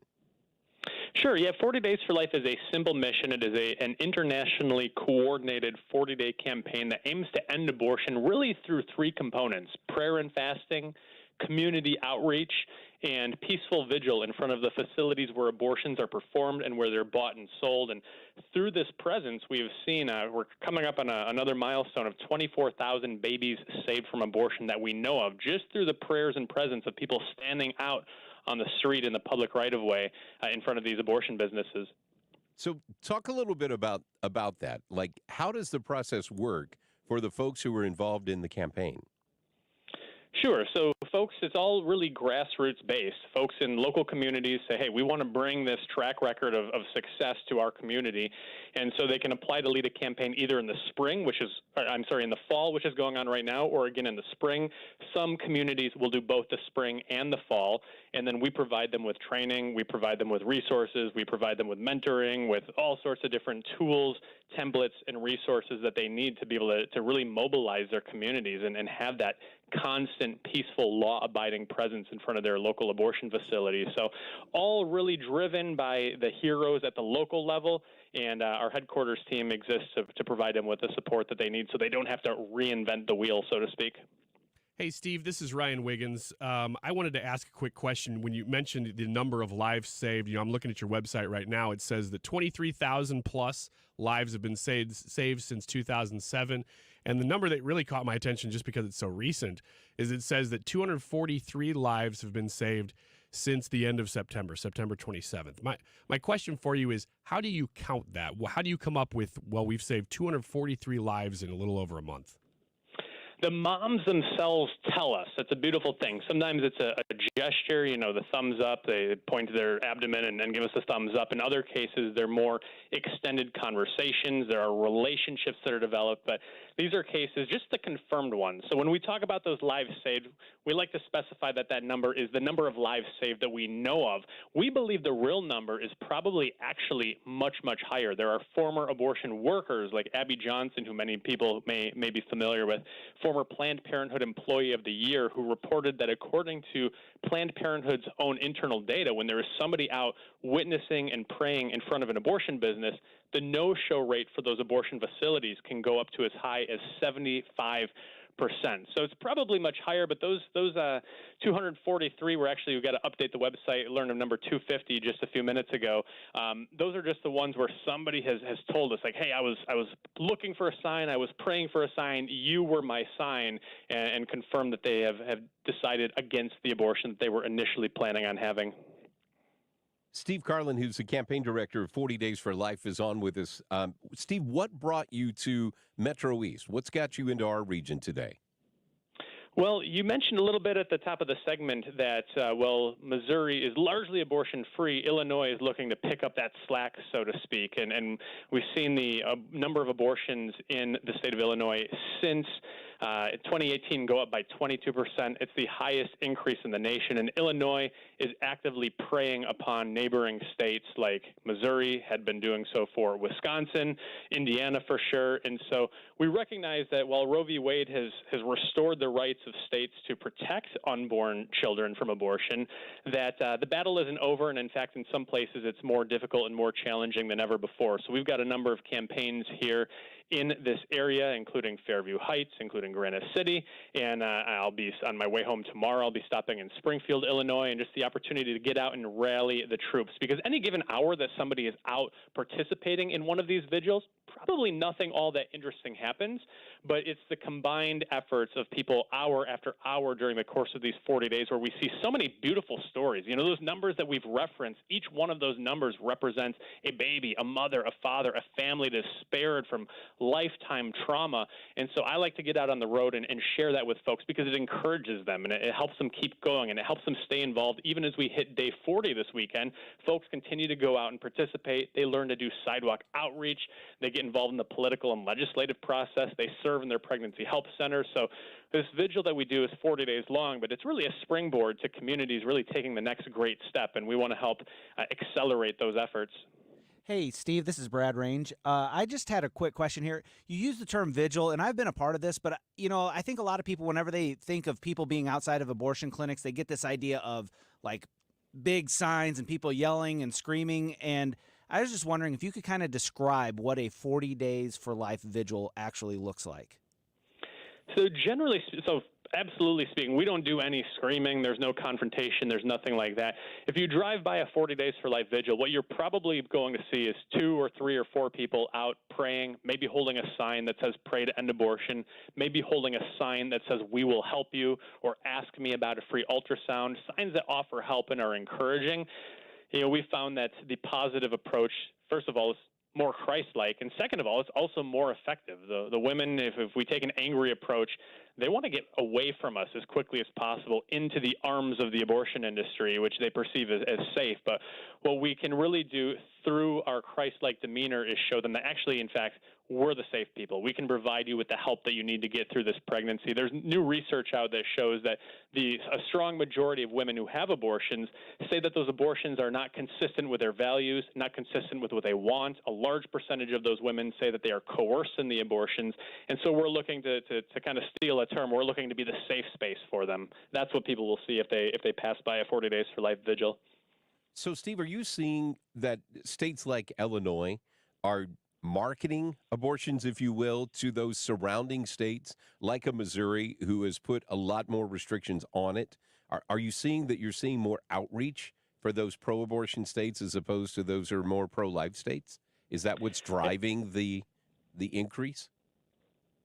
The states are really predatory. It's Illinois, it's California, it's states across New England. They have become so zealous in their enthusiasm for abortion that they're paying women to come in from other states. They're passing shield laws to protect abortionists who are breaking laws in other states. There's all sorts of crazy things that are taking place here, really going after the other states. I was just in a border town recently where they were worried about Planned Parenthood coming in and opening a new facility right on the state border with Missouri to further prey upon Missouri women, Missouri babies, Missouri families. And so, yes, it's taking place in all of the progressive, if you will, states. Steve, how did you get involved in this?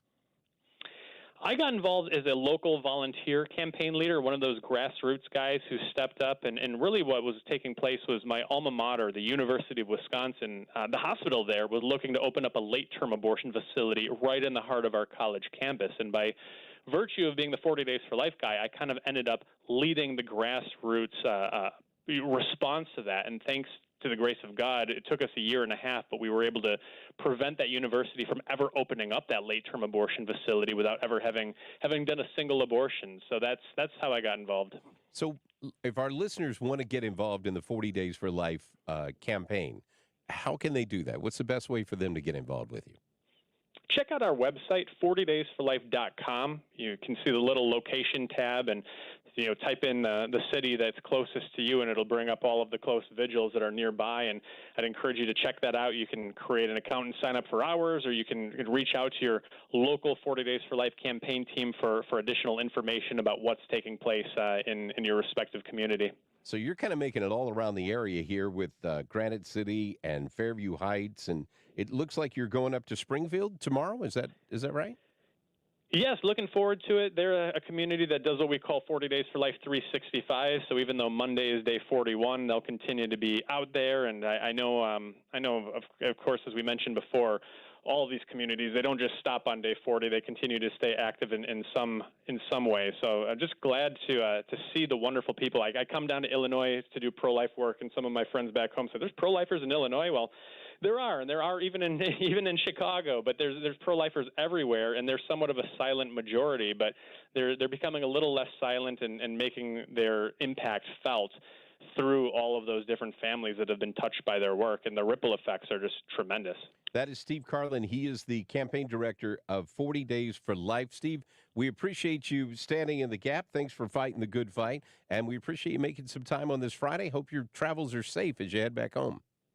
Thanks for having me. It's been a joy. You never know, right? So you start talking about some of these issues and what's going on. I did not know that Illinois, Missouri stopped, and I'm sure you're seeing these other states like Indiana and the like as they put more restrictions. You're seeing these bordering states come in. Predatory is a good word for him to use as to how this is working. So, yeah. I mean, when you look at Illinois' laws, they're some of the most abortion on-demand laws in the country. I mean, any time, at any point, for any reason, and I believe you're allowed as a minor to go get an abortion, and you don't even need parental consent. Wow. And pro-abortion activists and organizations are looking at Illinois as this golden opportunity because, as you know, geographically, it sits as kind of an oasis of blue in a sea of red. Right. And so that's why you're seeing I mean, we really are in a position to impact things, I think, as much as we possibly can, both as conservatives and, in our case, as Christians, by praying for Southern Illinois, because that is a huge target for these groups to add mobile abortion clinics, and they're looking at Southern Illinois to reach the South, that people could get as close as they can, in a blue state, in the tip of the state down there at the bottom, and this area too, because of course it borders Missouri. There you go. 40daysforlife.com is the website if you want to find more information about that. If you want to hear what Wiggins America was supposed to talk about an hour ago, you're going to find that out on the other side. The waiting is over. On the other side of this break, we'll be there. My name is Mike Elam, sitting in for Annie Frey today on 97.1 FM Talk.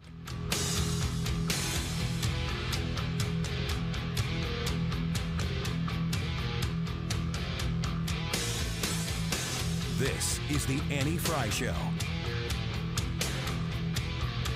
Follow Annie on Twitter at Annie Frey Show.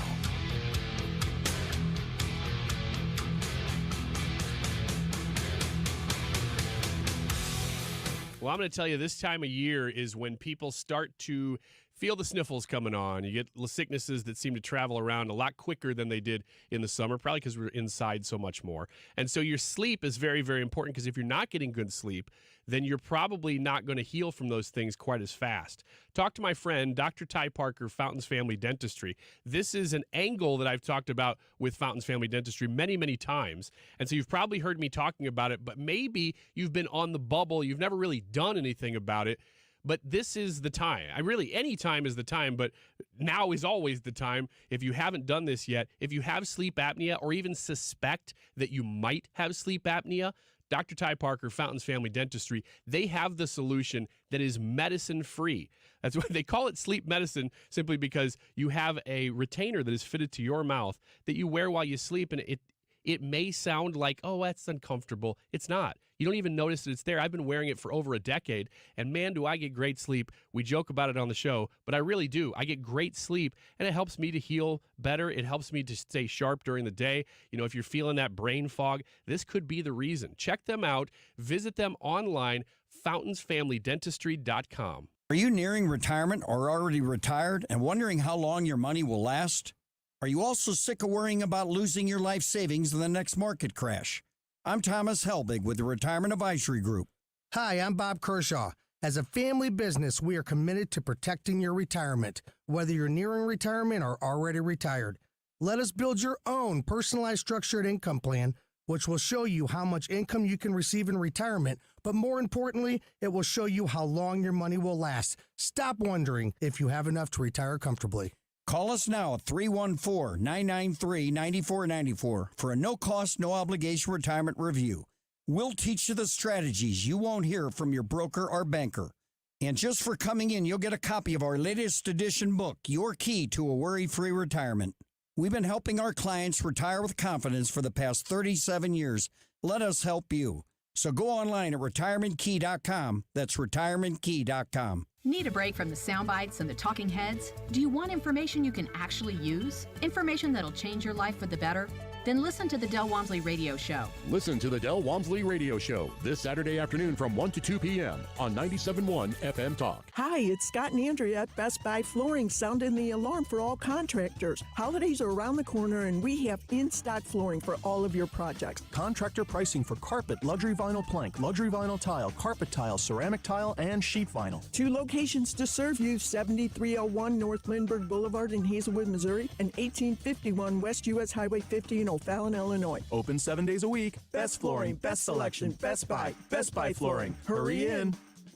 Hey, we're about to do with Wiggins America. We delayed it by an hour, so stick around. That is next. The Annie Frey YouTube live chat poll. No. You were right to begin with. The absolute best poll that we've ever done.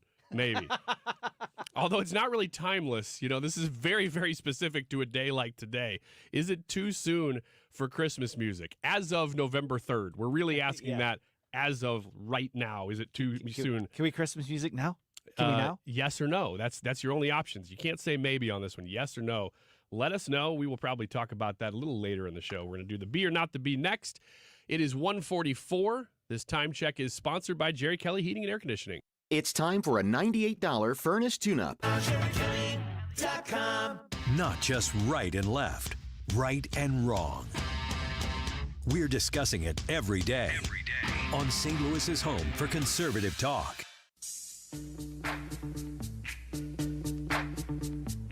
Yo, VIP. Let's kick it. Ice, ice, baby. Ice, ice, baby. All right, stop. All right, stop.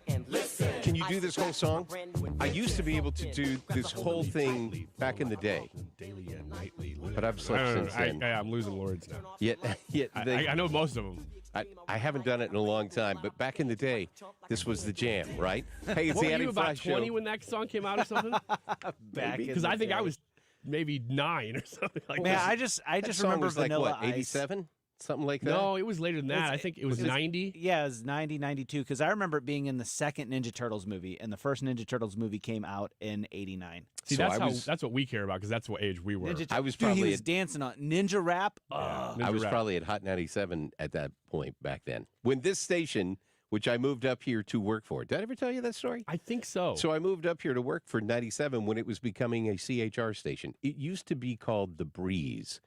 It was a... So this had to be late 90s. This was 89. Oh, okay. 89 when I moved up here. Because 97.1 has been 97.1 FM talk or a conservative talk station since 2000. So this is my third time to work for this signal. Okay. I work for this. I signed it on from The Breeze to Hot 97 when it was a top 40 station, back when New Kids on the Block was brand new. So we did that. And then I worked here when it was Mix 97. So it was an urban contemporary station. And then welcome back to talk, right? So I just roll with the signal. Doesn't matter what the format is. This is Mike Elam all the time. Format changed. Mike Elam's still here. That's how we got you. They said, who was here in 89? They said, oh, let's go back to that. Let's go back to the phone book. Hey, but this is the time that I'm eating into, and it's my favorite segment of the day. So, ladies and gentlemen, Wiggins America. Wiggins! Oh, Wiggins! Now, Mike, we joked that you and I had not crossed paths, especially on a Friday, right, for months. Yes. There have been Fridays where Annie's off that you've been filling in, but then I just happened to also be off those days. I know it wasn't personal. Just happened to be. Just happened to be. It was an Fake accident. the hospital visit. Yeah, like Whatever. I said, we call that Elaming. But on Fridays, my Wiggins America segment for a number of months now has been taking headlines from the Babylon Bee, which is a satire website, and then mixing them in with other real stories. We actually used that, I guess, that you played X's and O's with that. Yeah. Yeah, so I don't know that you've done this with me or not. I don't think so. But I was just explaining the premise in case you haven't, because what I do here is I'll read a headline, and you'll have to tell me, you and Brad will have to tell me whether you think that this is a real headline or that this is the Babylon Bee satire. Let's go. So here we go. First one. I've only got 7. I always do 7, so let's pay Magic some number. based on that. California proposes another minimum wage increase so people can afford products made more expensive by previous minimum wage increases. I could see that being a true story, not a B story. Yeah, but that is a Babylon Bee headline, so I'm going to say it's the Bee. That's correct, Brad. Thanks for playing. This is the Babylon Bee, but it is reality. It's California, so it makes sense. And they did just do this. They raised their minimum wage, at least for certain sectors, to $20. Why do the prices keep going up? But, yeah. And it makes perfect sense because that's California logic. Hey, we're going to raise prices and we're going to give you more money in minimum wage so you can afford that we raise these prices. So in other words, you're not going to make any more money, but you're going to end up paying more in taxes. Yeah, I'll get to the article here in a second, but the great logic is that when you talk to people, you ever seen like a man on the street about this topic where they go to somebody and go, would you like the minimum wage to be $20? And they go, yeah. Yeah. And they go, what about $25? And they go, well, yeah. And then how about $45? And they're like, well, yeah, but, wouldn't that cause the price of things to go up? Like eventually. like 20 and 25. Oh, that's not going to raise prices. Eventually. But 45. They do get there, though. Like you just got to amplify it enough to where they go, oh, wait a second. Let's expand to the ridiculous. Have to be a stop to this. And the reason to me would be that things are going up. Here's the story. It says, quote, this new wage increase will help California households keep up with the increase in cost of goods and services increased by the last wage increase, Newsom told reporters. A fight for $50 press conference was taking place. Fight for 50. Quote, there will be no negative effects from this wage increase, and if there are, we will just increase the minimum wage yet another time. It's a foolproof plan. The last paragraph here. Some economists question the validity of this strategy, pointing out that it's only likely to lead to the rapid replacement of human workers with kiosks and robots. But these economists are probably far-right Nazi sympathizers, according to experts. And their old tweets are currently being looked at. Wow. All right. 1 Brad, 0 Elam. Okay. All right. Here we go. It's not really a competition. It's always a competition. Okay. That's just how it is. Next one, number 2. Headline is Transgender Rabbi Yells at Biden, Gets President to Say He Wants Pause in Fighting. Oh. This is a true story. This is real. I saw it. Yeah. I saw this news story play out. Because I went, wait, transgender rabbi? This is real. It's a real headline. This is a real story. This is crazy. It goes like this. And one of the reasons I picked this one is because I love when articles say this in the article. I'll read it to you. I bet you thought a transgender rabbi was only a thing for the Babylon Bee article. No way. No. Yeah, that's what it says. This actually happened. And it just quotes the tweet from Jewish Voice for Peace. It says, breaking, Rabbi Jessica Rosenberg is interrupting President Biden demanding a ceasefire now. She is speaking on behalf of thousands of American Jews who say, not in our name. We refuse to allow a genocide to be carried out in our name. Ceasefire now to save lives. That is the tweet, and that is where the video comes from that confirms that is indeed a real news story. And that was just weird. I mean, when I saw it, I thought it was fake at first. It does. When you read the headline, you go, well, that sounds a little... Exactly. That's far-fetched. Yeah. Wait, reality. It's crazier. Here is another headline for you. Number 3. Dad sadly informs kids a robber broke in last night and only stole their Reese's cups. I'm going to say that's a B story. That's a B story. You're right.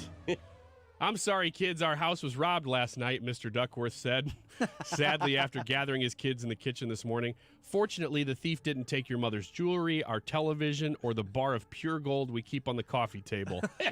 Kids, I'm afraid he only took your Reese's peanut butter cups. No! And there is a dramatic pause written into the story there. The Duckworth children bowed their heads in sorrow. Did he take all of them? Asked the youngest, Jack. Yes, son. I'm afraid he did, Mr. Duckworth replied. He probably started with just 1 or 2, but he couldn't stop himself before he realized that he had stolen all of them. The important thing is that we're all safe and no one was hurt, right? Right? Right. That's the important part. So my niece and her husband took the kids out trick-or-treating, obviously.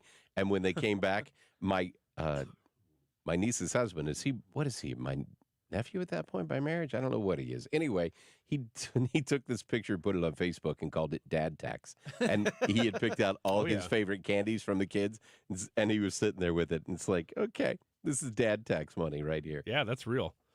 All right, next headline. Secret Service mistakenly spends 4 hours protecting Halloween butler decoration.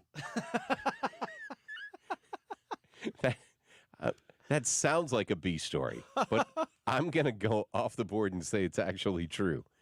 I think it's the B, but I hope that it's the B. That's the B. Okay. That's the B. An embarrassing gaffe. Several members of the United States Secret Service spent over 4 hours protecting what turned out to be just a Halloween butler decoration in the entryway of the White House. Quote, crap. We could have sworn it was POTUS, said Captain Cody Callow. That's a sweet name. One of the agents left red-faced after the realization that they had been guarding a mannequin of a creepy butler purchased from Walmart. In my defense, it's not the first time this has happened. In my defense. Have you seen the president? We thought it was the same. Sources say Biden was eventually found in the kitchen getting into the pots and pans again. Crap. Crap. All right, here we go. Number 5 headline.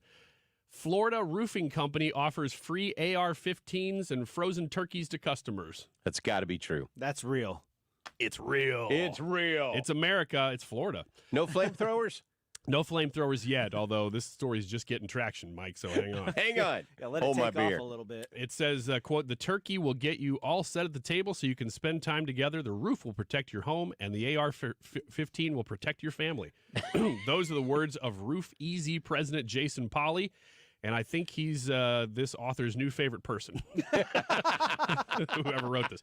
It says, and this is the company's news release. It says, actually, maybe not be from them, because it says a Florida roofing company expects to pick up more business this month after it launched a promotion Wednesday offering AR-15s and turkey to anybody who buys a roof.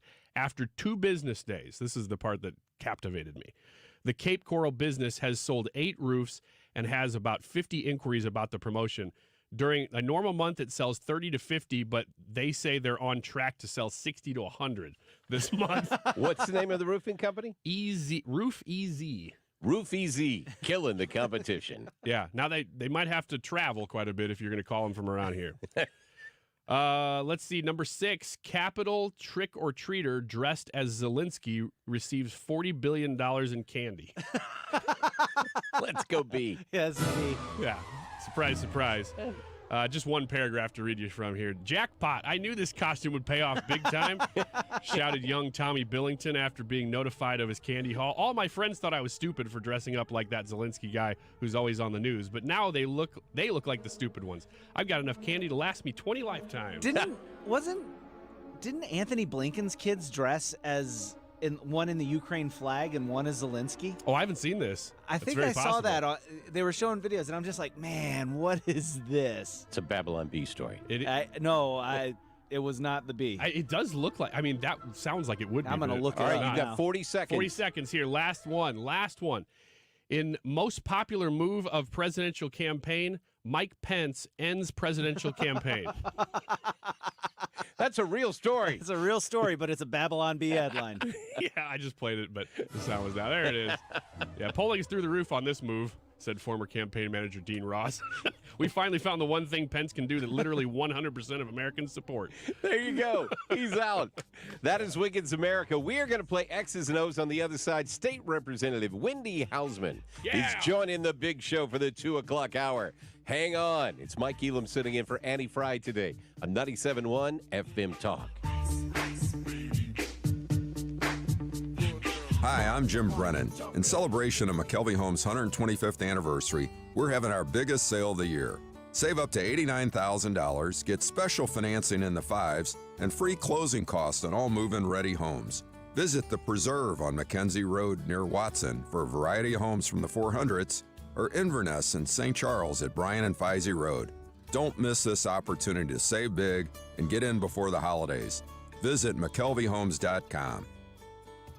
I don't know how to ask. They know what sounds are funny. Or what smells are funky. That's right. No one knows their furnace like they do. So go ahead, ask. Okay. Is your furnace funky? If it is, then make but one call. And Jerry Kelly will be there the very next day. Call anytime, 8 to 8, 8 days a week. And Jerry Kelly will fix your furnace or install a new one the very next day. JerryKelly.com.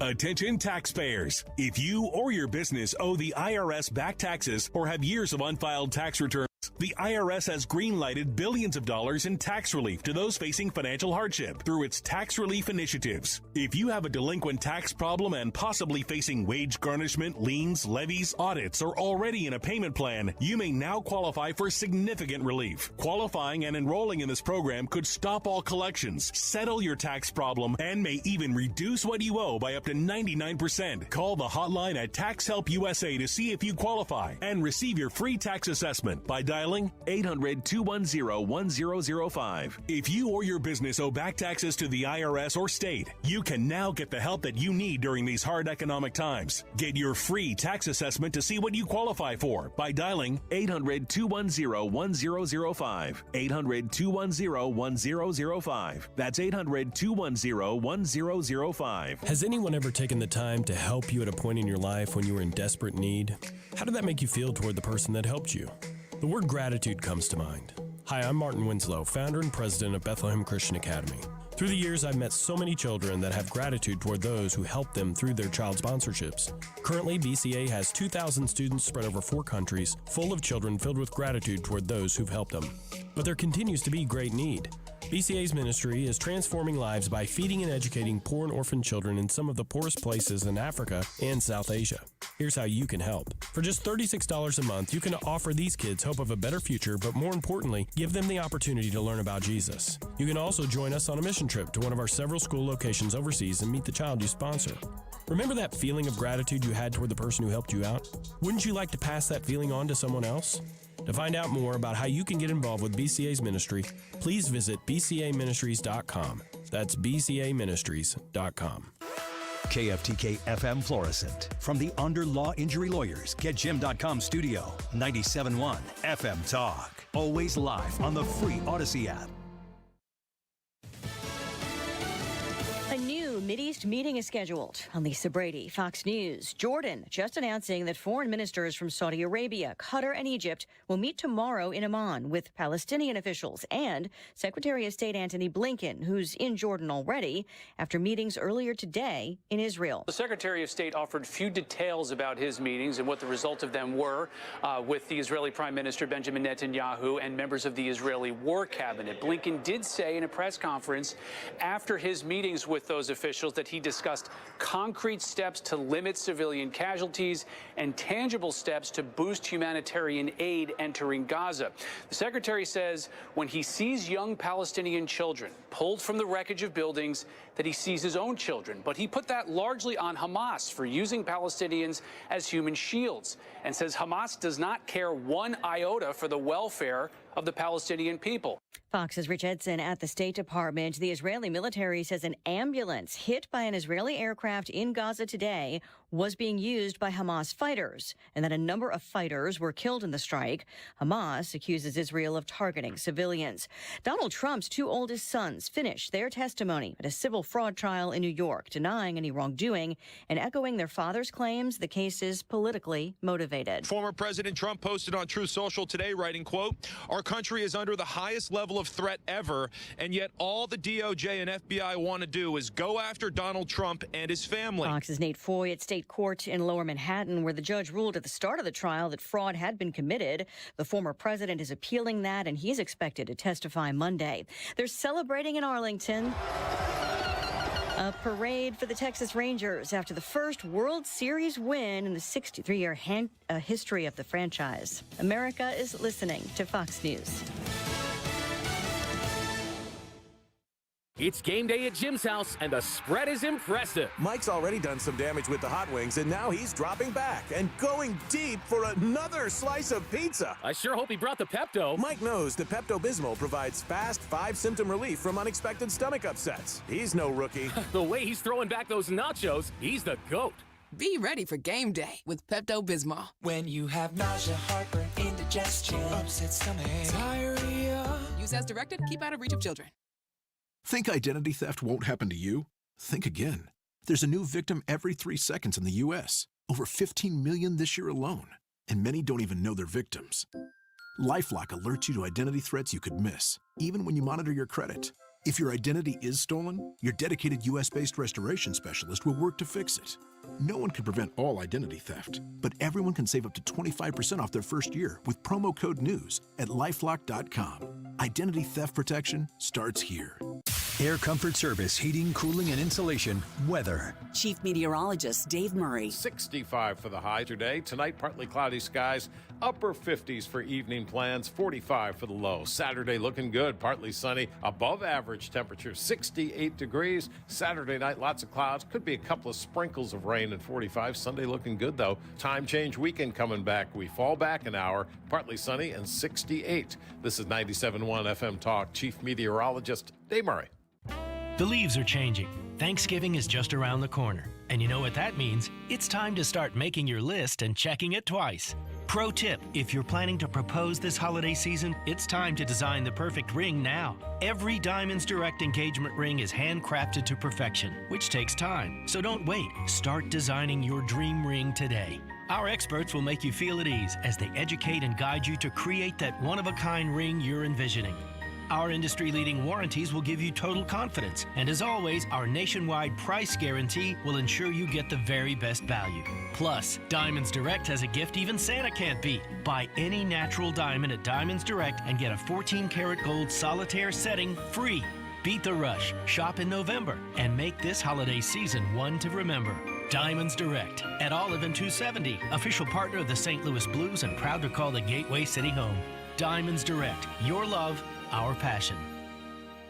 Is your home, business, or church looking tired, chalky, or in need of curb appeal?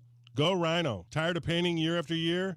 Go Rhino. Our unique 3M ceramic technology is perfect for brick, stucco, aluminum, steel, color lock masonite, and more. It's backed by our 25-year transferable warranty to not chip, crack, or peel. Great if you're staying, and even better if you're selling. Our ceramic coating allows you to maintain all of your architectural features. The decision to do vinyl will leave your home looking like a plastic moldy box. With Rhino Shield, in 15 years, your home will still have that, wow, it looks like you just got it painted. We've done large condo complexes, parking garages, pole barns, and commercial strip malls. We coat sloped and flat roofs to extend their lives too. Evaluations are free. 877-25-RHINO or 877-25rhino.com. See what we did there? Genius. Tell them, ladies. Don't paint, don't vinyl, go Rhino Shield. Never paint your house again. Rhino Shield.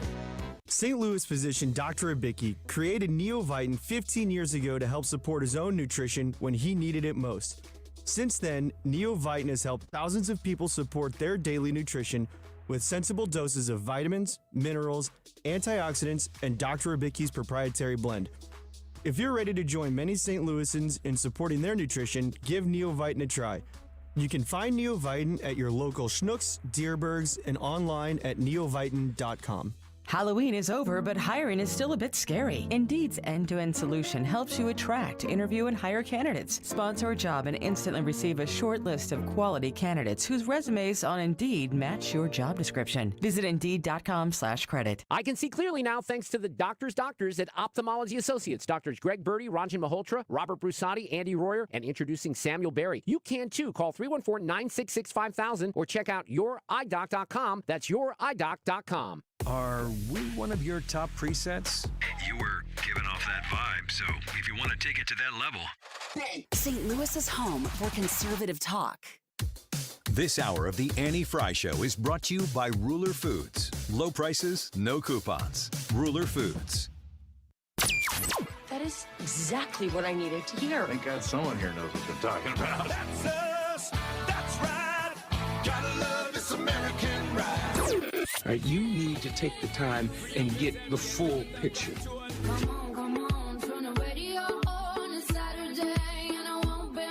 Don't get me wrong, I love the ladies. I mean, they rev my engine, but they don't belong in the newsroom. It is Anchor Man, not Anchor Lady. What do you want from me? I'm not America's sweetheart. Goodness sake, kid. Keep your voice down. Your father's listening to the radio. I'm not America's sweetheart. This is the Annie Frey Show. It is a Friday. The weather is beautiful. It is going to be a wonderful weekend. It is homecoming weekend at Lindenwood University. So hopefully the Lions have a good weekend. I know I'm going to have a great weekend.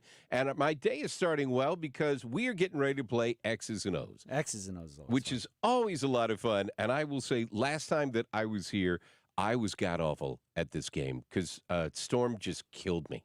Yeah. Oh, she killed me. That's not an understatement. Yeah, no, it was not. That's an accurate statement. But Wendy Hausman is here with us today, State Representative, District 65. How are you? I am doing well, Mike. You having a good time enjoying time away from Jeff City? You could say that. You never know. I mean, sometimes being back in the district can be stressful. They keep us busy. Yeah, there's definitely nothing going on. You found out that this part-time job isn't so part-time, is it? Yeah, they lied. Yeah.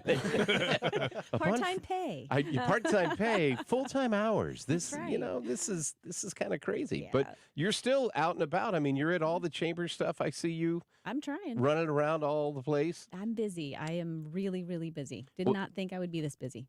I see you post stuff on social media all the time that you're traveling the state. I've been all over the country. I've been to different states, talking to different legislators all throughout the country, talking about different issues that pertain to all of us. So it's been good. I'm sure the learning curve for a new elected official has got to be off the charts. We have 8 years. That's it. And so you got to try to pack in as much education as you can so that you can be a decent legislator throughout your term. Just trying to figure it all out in the beginning has got to be a lot. It is. Wait, okay. I've seen Schoolhouse Rock. I know how a bill becomes law. Wendy, when you become a state rep, or really, I guess, any sort of representative, is there, do you have to pack as much in because of term limits, or are they trying to get you going? Like they're like, oh, you're like a rookie, and we want to get you into the like we want to make you a prime timer. Like is that kind of ramp up thing? I think it's the individual. I'm very much. I think Mike could attest. When I do something, I like to do it 110%. So it's just me, and I want to learn as much as I can because I'm going to take full advantage of the full 8 years that I have available to me. And so some people might, not. That might not be their personality. They might just be there and they just show up for work every day and they, do what they're supposed to do and they vote on bills and they read legislation and that's good for them. I mean, it sounds like they think highly enough of you that they're like, oh, we need to send her all over the place, So that's got to be like good, right? I think so. I hope so anyway. It's better than the alternate when they say, no, we're good. You don't need to come. Why don't you stay down in the wine cellar? Stay in the office. You're fine. No, we're all good on this trip, but thanks very much. So maybe next one. Yeah. Right? Well, Wendy is one of those people, and I've told her this, so I'm not saying anything out of school, but there are a lot of people who run for office to be somebody, right? No one really knows who they are when they first start campaigning, and they've got to tell everybody, hey, this is who I am. You may not know me. She didn't have that problem because you were an ambassador for 4 different chambers in St. Charles County, yes. Which means when every new business opens up, they do a ribbon cutting. She was at all of them. And she was always at the coffees and the happy hours and the lunches. So when she decided to get involved and run for state rep, it was like, makes sense. Everybody knows you, right? And I was joking with an alderman up in Northern Illinois a couple of weeks ago. I said, it's one thing for everybody to know you. It's another thing for everybody to like you. Because when he walked into the room, everybody turned around and smiled. And I said, a lot of times when elected officials walk in, everybody turns around and frowns. And it's like, oh, crap, look who just got here. But man. It's right. So I think that's one of the reasons why Wendy is doing so well in Jeff City, because everybody did like you because you made your name in the community before you got elected. Yeah, I think that was important to me because I wanted to make sure that I, one, knew exactly what I was voting for whenever, how it impacts St. Charles County. Right. And how, to see the different people. And I also have accountability now. So whenever I vote poorly, my friends are going to call me. Yeah, the good news, bad news of being engaged is everybody knows you. So when you show up, they're like, what the heck were you thinking on that particular issue? Oh, I've had that. I'm sure. So I don't want to take time away from X's and O's. So MC, I will pass this torch to you. Yeah, okay. So this is X's and O's, of which I am the host every Friday at 2 o'clock. Ryan Wiggins, hello. Thank you. Thank you. So we have a little bit smaller room today, and part of that is by design. We knew that Mike had been a contestant before. And done horribly. And hosting, we thought, you're in the room, so let's make you a contestant again and give you a chance at retribution. Thank you. Wendy is here for the first time. Retribution or redemption? I don't know.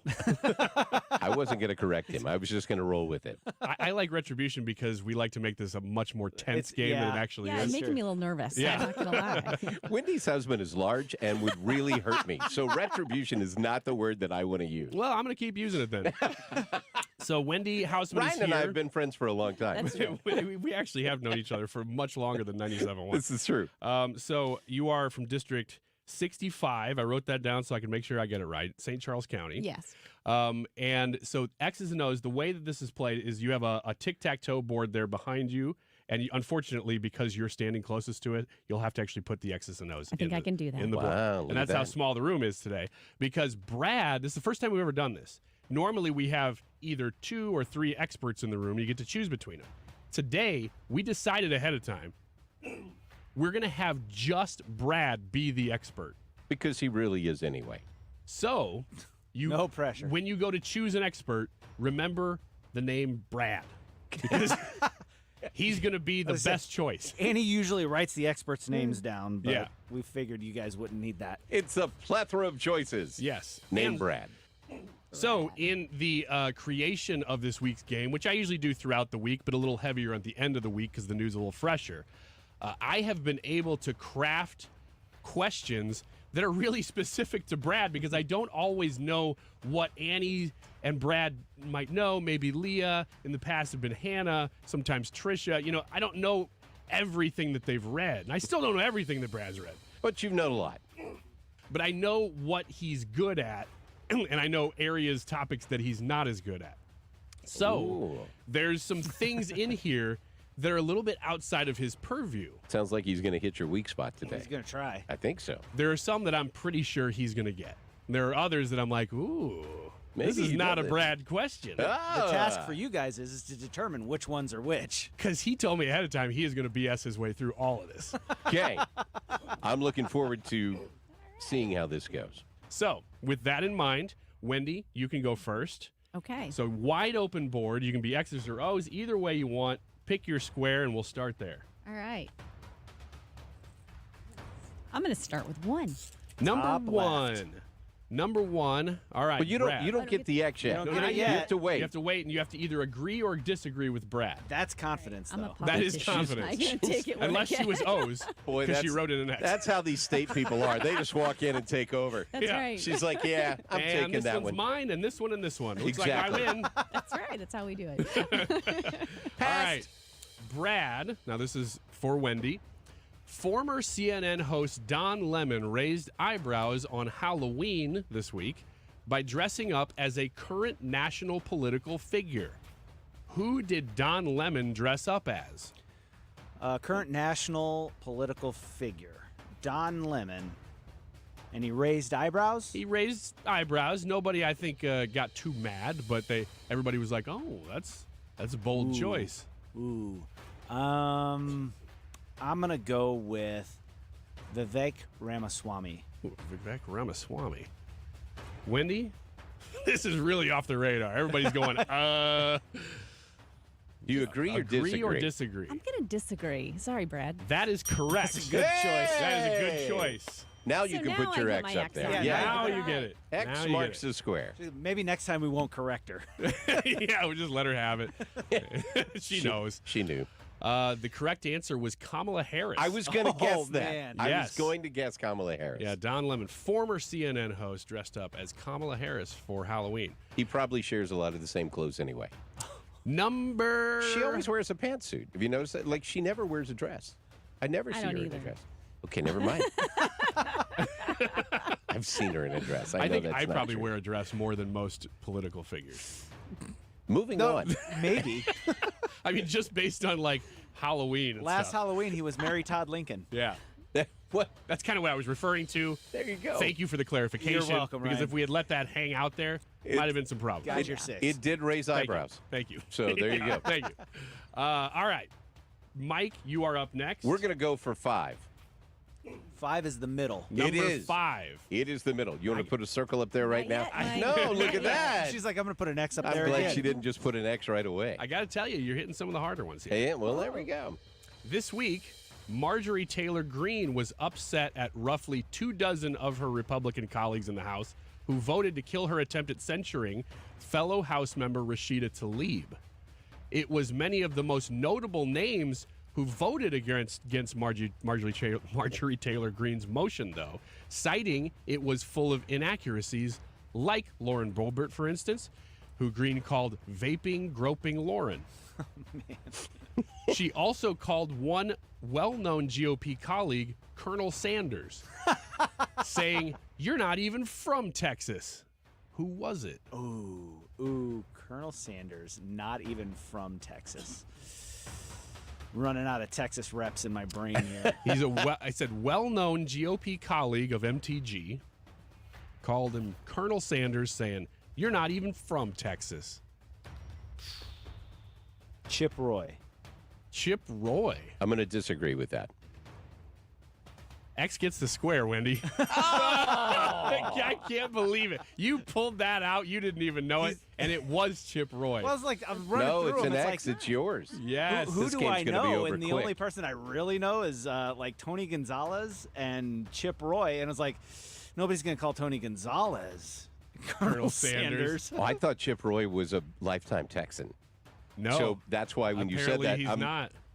I didn't know that. I Yeah. thought he was a guy who grew up in Texas. So when she said that, I thought, no, Chip Roy's a Texas guy, so he's got to be wrong. Yeah, I had to include it because it's the only way to use the quote to tell you, well, he's from Texas. No, I get it. But yeah. All So, right, yeah, well, that's a tough one, Mike. But starting here we well. go again for you. There we go. Yay! All right, Wendy with a commanding lead. All right. I guess I'm going to take 9. Nine. Bottom Look at right that. for the tic-tac-toe. It will complete one tic-tac-toe. Now, just so you know, we don't stop at one, though. Oh, okay. We keep going. We do the whole All right. board. So comebacks are always possible. Although if you do that one, I don't think cuts Mike off can all win. the other tic-tac-toes. It's pretty much really take good care at of the game. tic-tac-toe. She's like, I ain't no rookie. I know how this game is We're played. just- all right, man, and you're hitting the hard ones. You really are. Okay. So here we go, Wendy. So I've got a chance.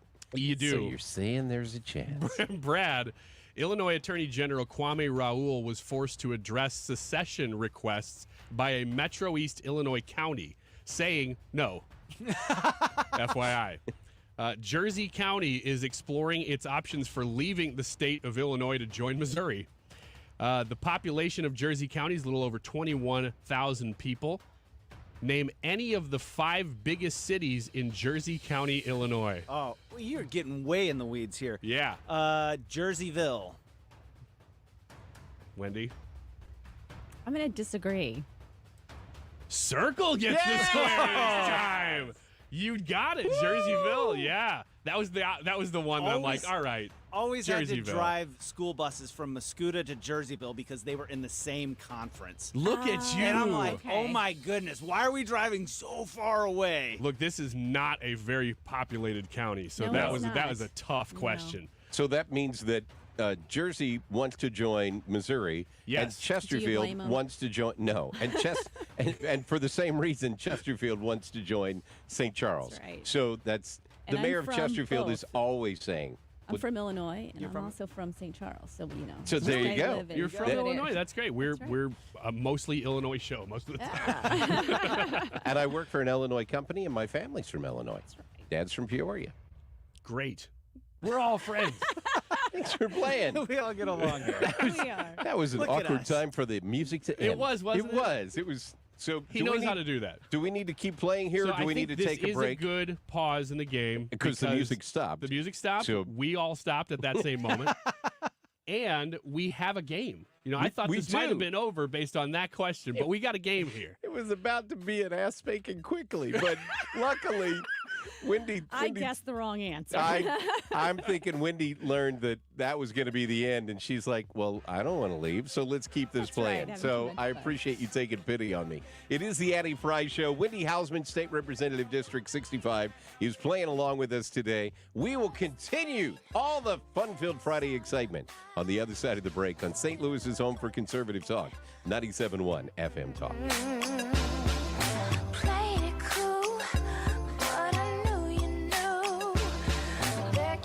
You're listening to The Annie Fry Show on St. Louis's home for conservative talk.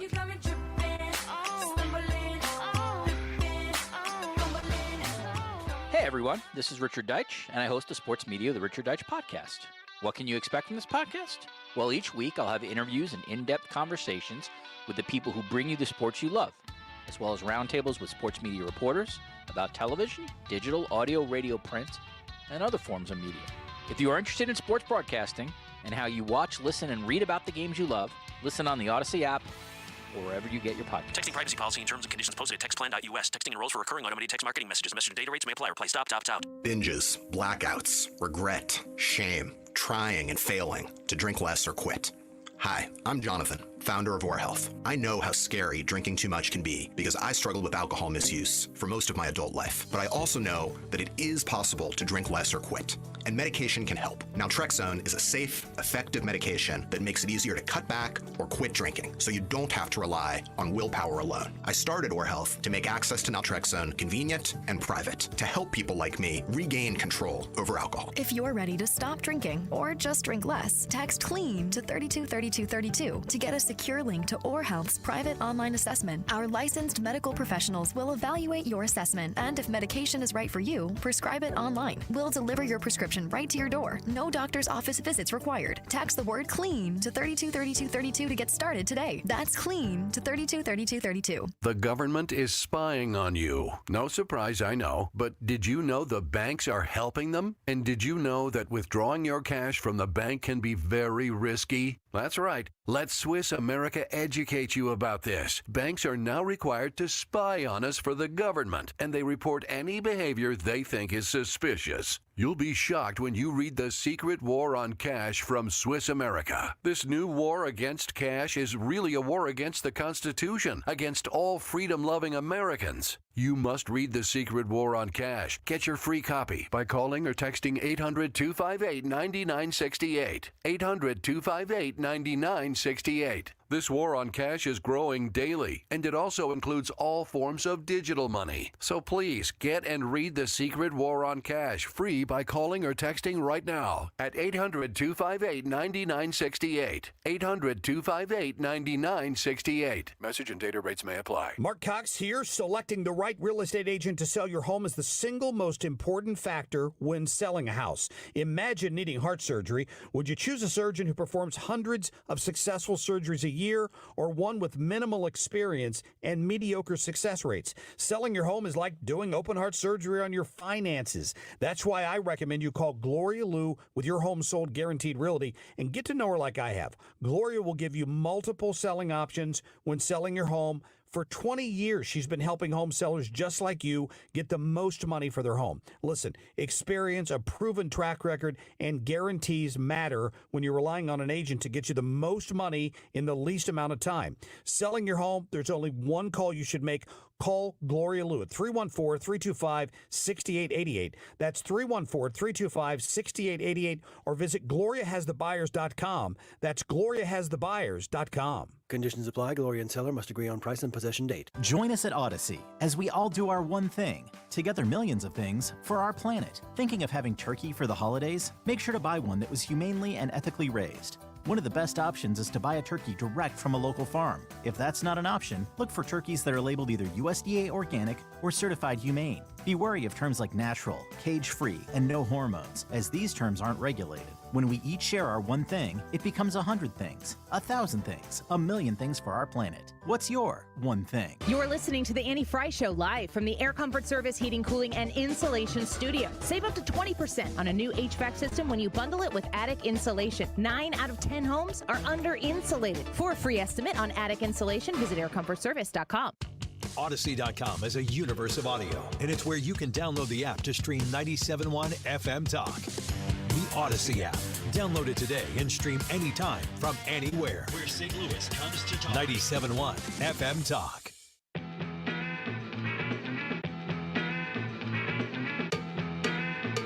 The Annie Frey Show is streaming online. Watch us live on YouTube and subscribe. We are playing X's and O's on this Friday afternoon. We've got a little less talk, a little more action is what's happening at the moment. I was just trying to pick up on the bumper music, but it's gone now. Yeah, so we're moving on. Hey, it's Mike Elam sitting in today. Wendy Hausman is joining us, state representative from District 65. Ryan is asking the questions today. Wendy and I are playing the game, and we are down to one expert this week. Yes. Because Brad is the expert that fits the budget. So we didn't have to pay more people to come in and be on the show today, which is what happens when Annie's gone. So, you know, that's just, well, we couldn't pay Wendy. We'd have to declare it, and that would mess up her system. Oh, there we go. Okay. I just wanted to make sure that your microphone was turned thank on. you, Mike. There you go. Yeah, So- I can't get paid, just for the record. I'm not getting paid for this. She's not getting paid. And I am kind of getting paid I was for just this, making a but joke. there you I go. didn't know I was going to get you in trouble. I'll be part of a news headline and everything. Wendy Hausman under investigation. Right. Exactly. We don't need that. He's called in to testify. Right. What are we doing? It's a joke. There's a number. There's They enough. gave me a 2-week-old blizzard.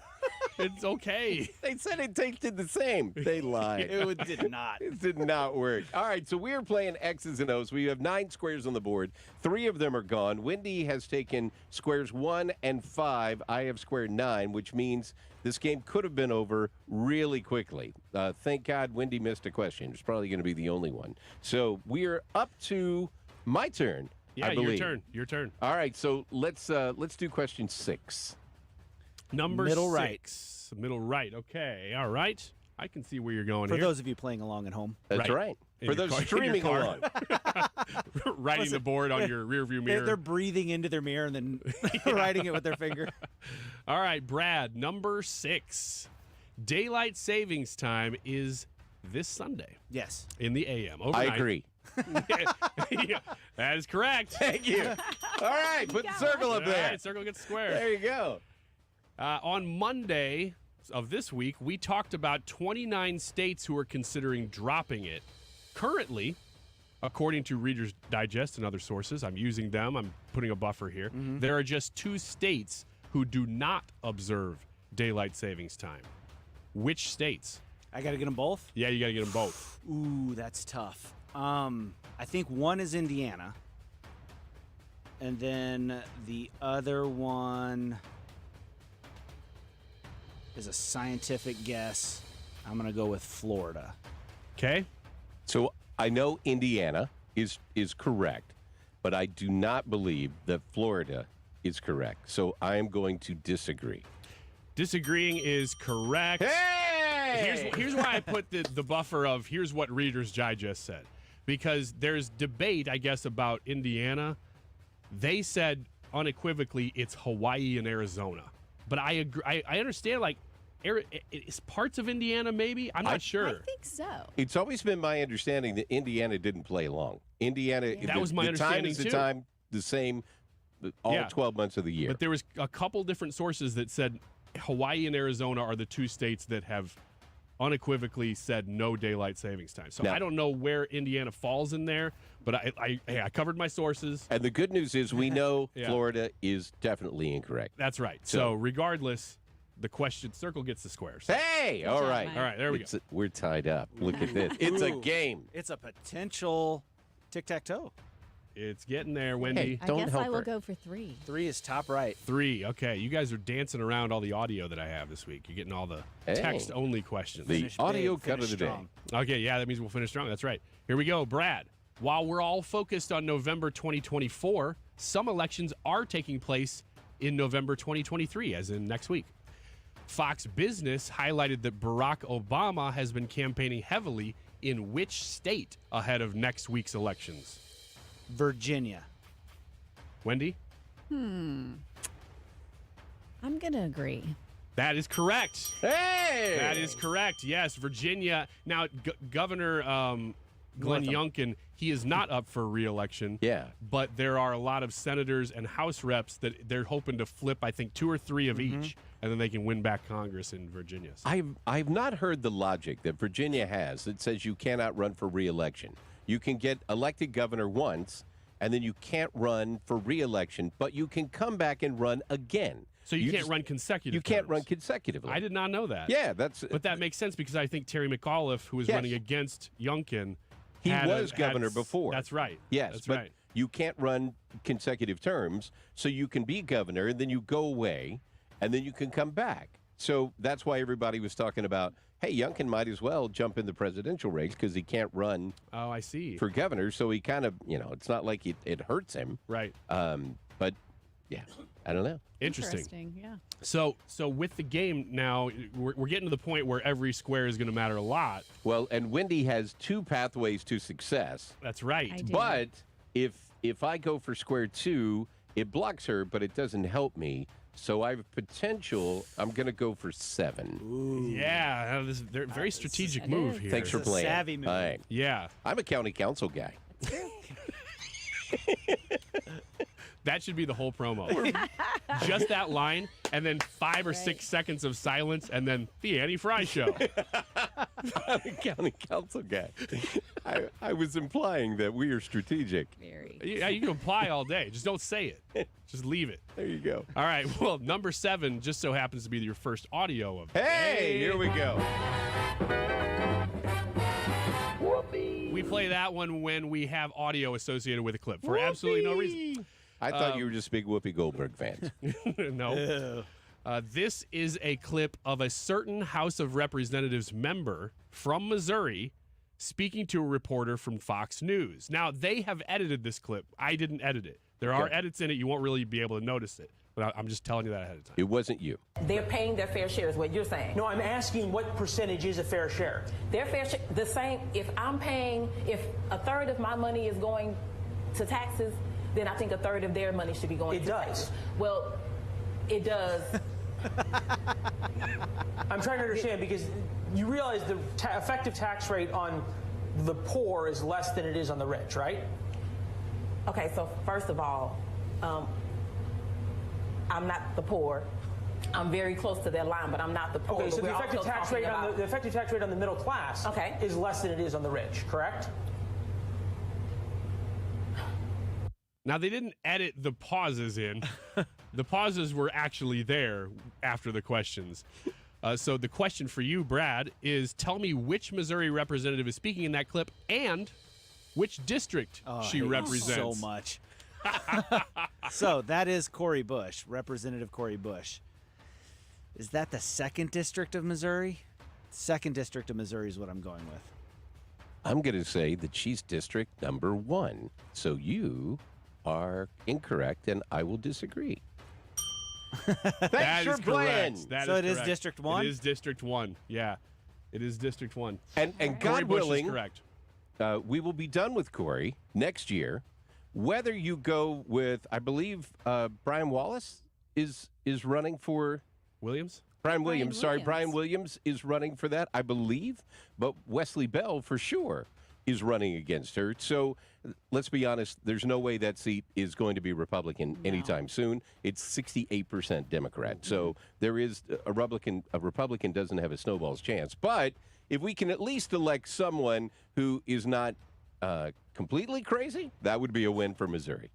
I've heard reports that the only reason that seat might be competitive, because she would probably have it locked up anyway, is that, and this is just reports, that she doesn't have any money.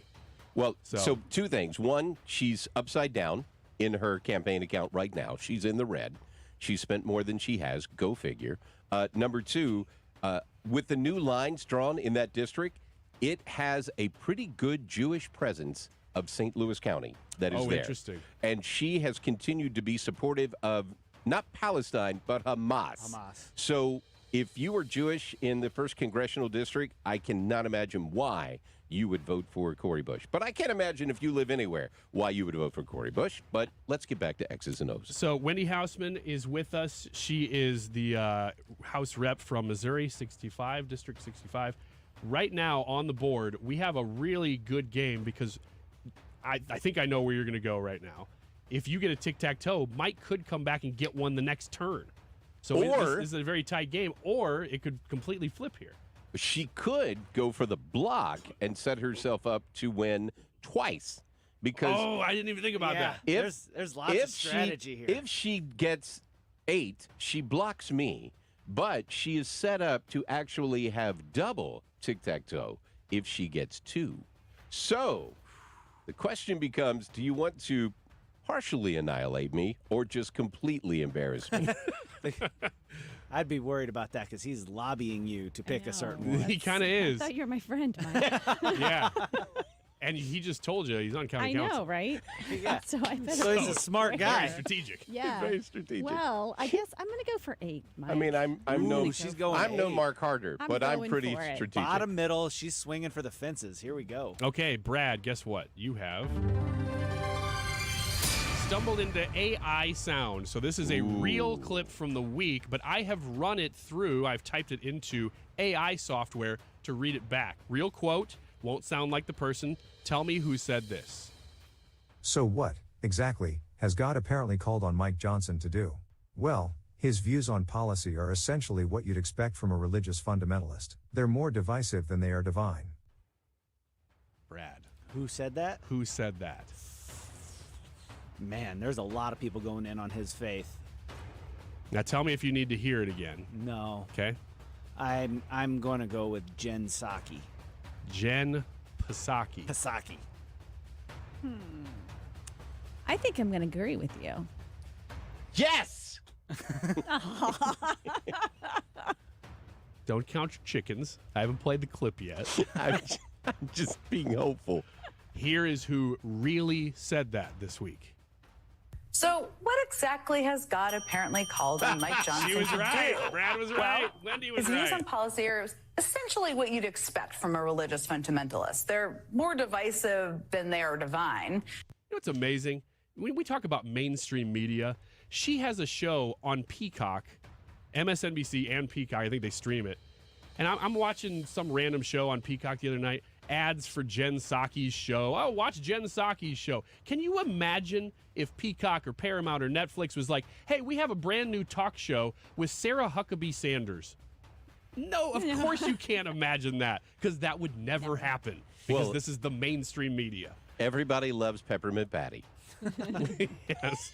Thank you for that addition to the show today. That is not true. Obviously, I'm going to 2. Okay. Top, middle for the block, and the block. And the double block. Blocker save. Okay, number 2, Brad. Guess what? You have an audio cut. Yeah. We're backloaded today. It's all the audio in the end here. All right, we got a clip here. The number 1 trending song on YouTube Music is truly a phenomenon. It was released just yesterday and already has almost 6 million listens. It is sure to be number 1 in the charts when it comes out officially. The charts come out next week. Here is a clip of the song.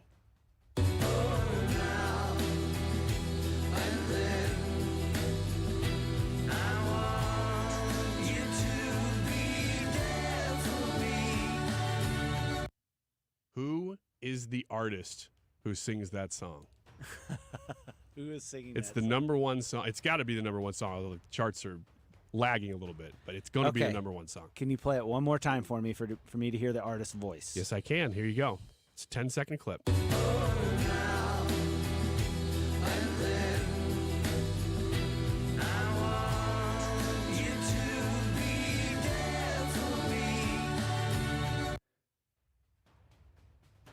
Here's a little hint. They say the title of the song in that clip. Not that that helps, because you got to know the artist, but... It doesn't help.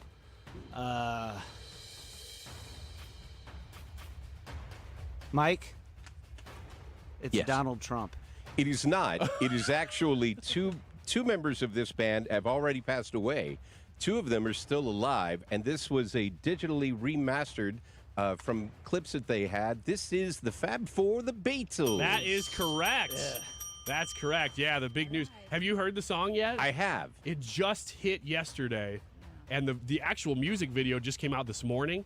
Watch the video. They have them all playing together in different eras. No way. It's like it almost chokes you up if you're a fan at all. It kind of scares me though of what's possible, right? It's like, okay. Well, didn't AI do this? So Had a part of the that? AI angle on this song is what everybody's been talking about. They originally had this song for the anthology when they were in the 90s. And that's why they have George Harrison actually playing on it, because he tried, but they said they couldn't quite pull out John's vocals from the cassette tape. Well, now they can. Wow. And so they finished the song, and they had George Harrison on it because he had played during the anthology. Isn't that Very neat? cool. It is cool. Very, very neat. All right, so here's a question. Do you want to take the break here, come back and finish up? No. We got to do this now. All right. We got to decide. So, Wendy, Got one more. it's going to all come down to this square, because right now it's total numbers. Nobody got any tic-tac-toes after all that. You guys so much excitement strategically on the block edge each of my other. seat. People are in their cars right now refusing to get out. So they have to hear this. It is all down to this square. Whoever, if you get it right, you win. If you don't, Mike wins. So that's what's on the line here. So many Everything. people are pulling for you I right think now, so. Wendy. Yes, I Hopefully. feel it. All of St. Charles County. All right, number 4. I'm going to play this again just because I like it. Sorry. And there I can't is- believe we skirted around all of them. I know. Earlier. All of What are them the at odds, end. right? This Brad is Senator Kennedy from Louisiana.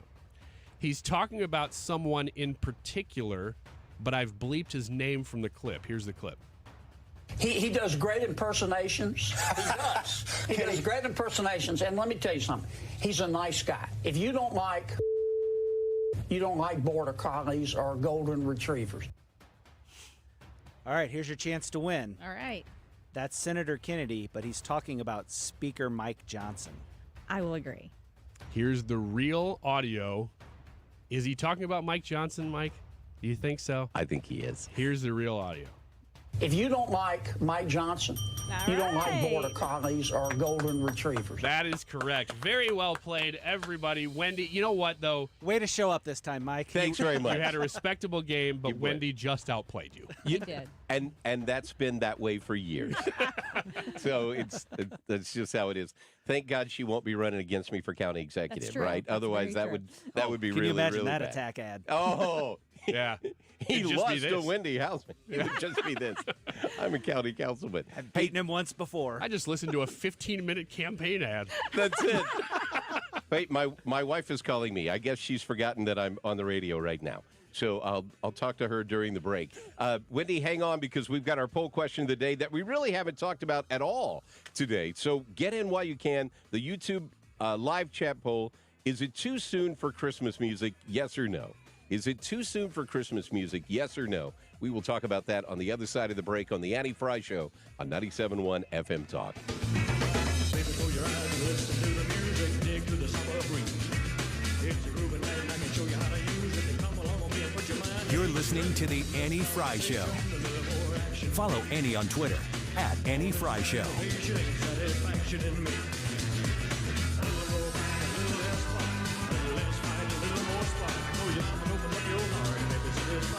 How would you like to come home to a bartender who will fix you any cocktail you want? I'll have an old-fashioned. I'll have a margarita. Now you can with the Bartesian Home Cocktail Maker. Bartesian is a sleek machine the size of a coffee maker that makes premium cocktails at the touch of a button. Choose from over 50 different cocktails, from classics to the most exotic premium cocktails served in the best bars today. You'll always get freshly mixed, perfectly balanced cocktails with the Bartesian Cocktail Maker. And now, get Bartesian's best Black Friday deal ever at bartesian.com/sips. Entertaining? The Bartesian is ideal for parties. No need to stock all kinds of individual mixers for complicated recipes. Every guest gets the cocktail of their choice in seconds. The Bartesian makes a wonderful gift for anyone who loves a fine premium cocktail. Now get Bartesian's best Black Friday deal ever. It's available right now only at bartesian.com/sips. That's BARTESIAN.com/sips for Bartesian's best deal ever. Only at bartesian.com/sips. Mark Cox here. If you're nearing retirement or already retired, call my friends Thomas Helbig and Bob Kershaw with the Retirement Advisory Group. They'll show you how to link to the market without the risk. They're the official financial advisors of my show. Go online to retirementkey.com. This is a special alert to all Americans who own a vehicle with less than 200,000 miles with an auto warranty about to expire or with no warranty coverage at all. Due to a decline in the economy, CarShield is announcing a low-cost month-to-month vehicle protection plan that is now available to the public to save any driver out-of-pocket expenses on future auto repairs. Call now to find out how you can pay almost nothing for covered auto repairs. Yes, you heard that correctly. Pay almost nothing for covered auto repairs. An open phone line has been established for all drivers to call for a free quick quote. Call 800-652-5241 now. Drivers who are covered will not have to pay for covered repairs again. This protection plan is at an all-time low. Additionally, drivers who activate this vehicle protection today will also receive free roadside assistance, free towing, and car rental options at no additional cost. Call us for your free quick quote today.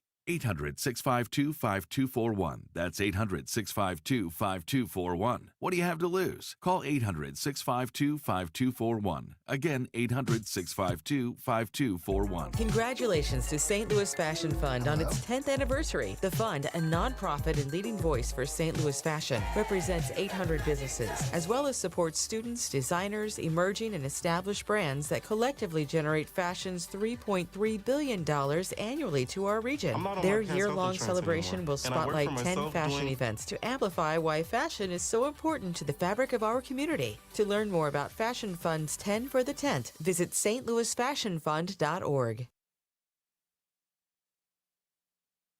The Annie Frey YouTube live chat poll of the day is it too early for Christmas music? So this is very specific to today.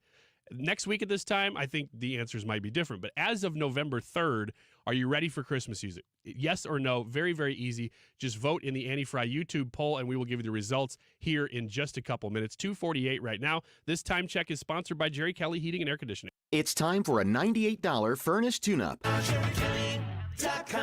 The Mark Reardon Show. Christopher Jacobs is with us. We basically doubled our deficit. We went from roughly a $1 trillion deficit to a $2 trillion deficit in fiscal year 2023. Weekdays from 3 to 6. St. Louis's home for conservative talk.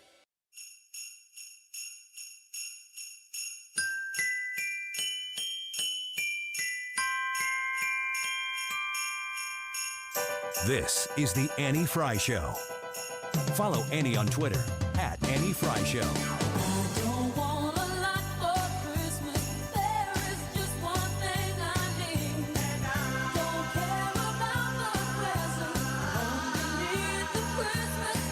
So I saw somebody the other day who said, I never want to hear Mariah Carey sing a Christmas song ever again. And I was like, boy, this season's going to suck for you because this song just keeps playing, man. Well, I mean, there's a whole game that's behind this, and a bunch of people just lost. How long can you go without hearing it? Yeah, over, done, see ya. Well, I saw a thing the other day that it was November 1st, and she said, welcome to Mariah season. And it was like, yeah. Has KZK started playing Christmas music yet? Not yet. They've got to be close. Very soon. Here's the thing. I think that I know the date, but I don't think we're allowed to say. Oh, well, don't let it out. TikTok. Because they have, Can't put it on TikTok. and this is actually my answer to the poll today, is that I'm going to say no. Is it time to play it yet? No, because we have in this building Christmas experts who know the exact moment to flip that switch. And I'm not just being a homer here.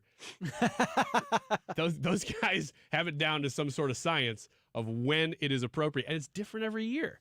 And so I already know the date, and I know that they haven't flipped yet, so I'm going to say no to the poll. Even though I love Christmas, and I love Christmas music, it's November 3rd. There's a lot of people freaking out in chat right now. Lots of no's and stops. Another one says, here we go.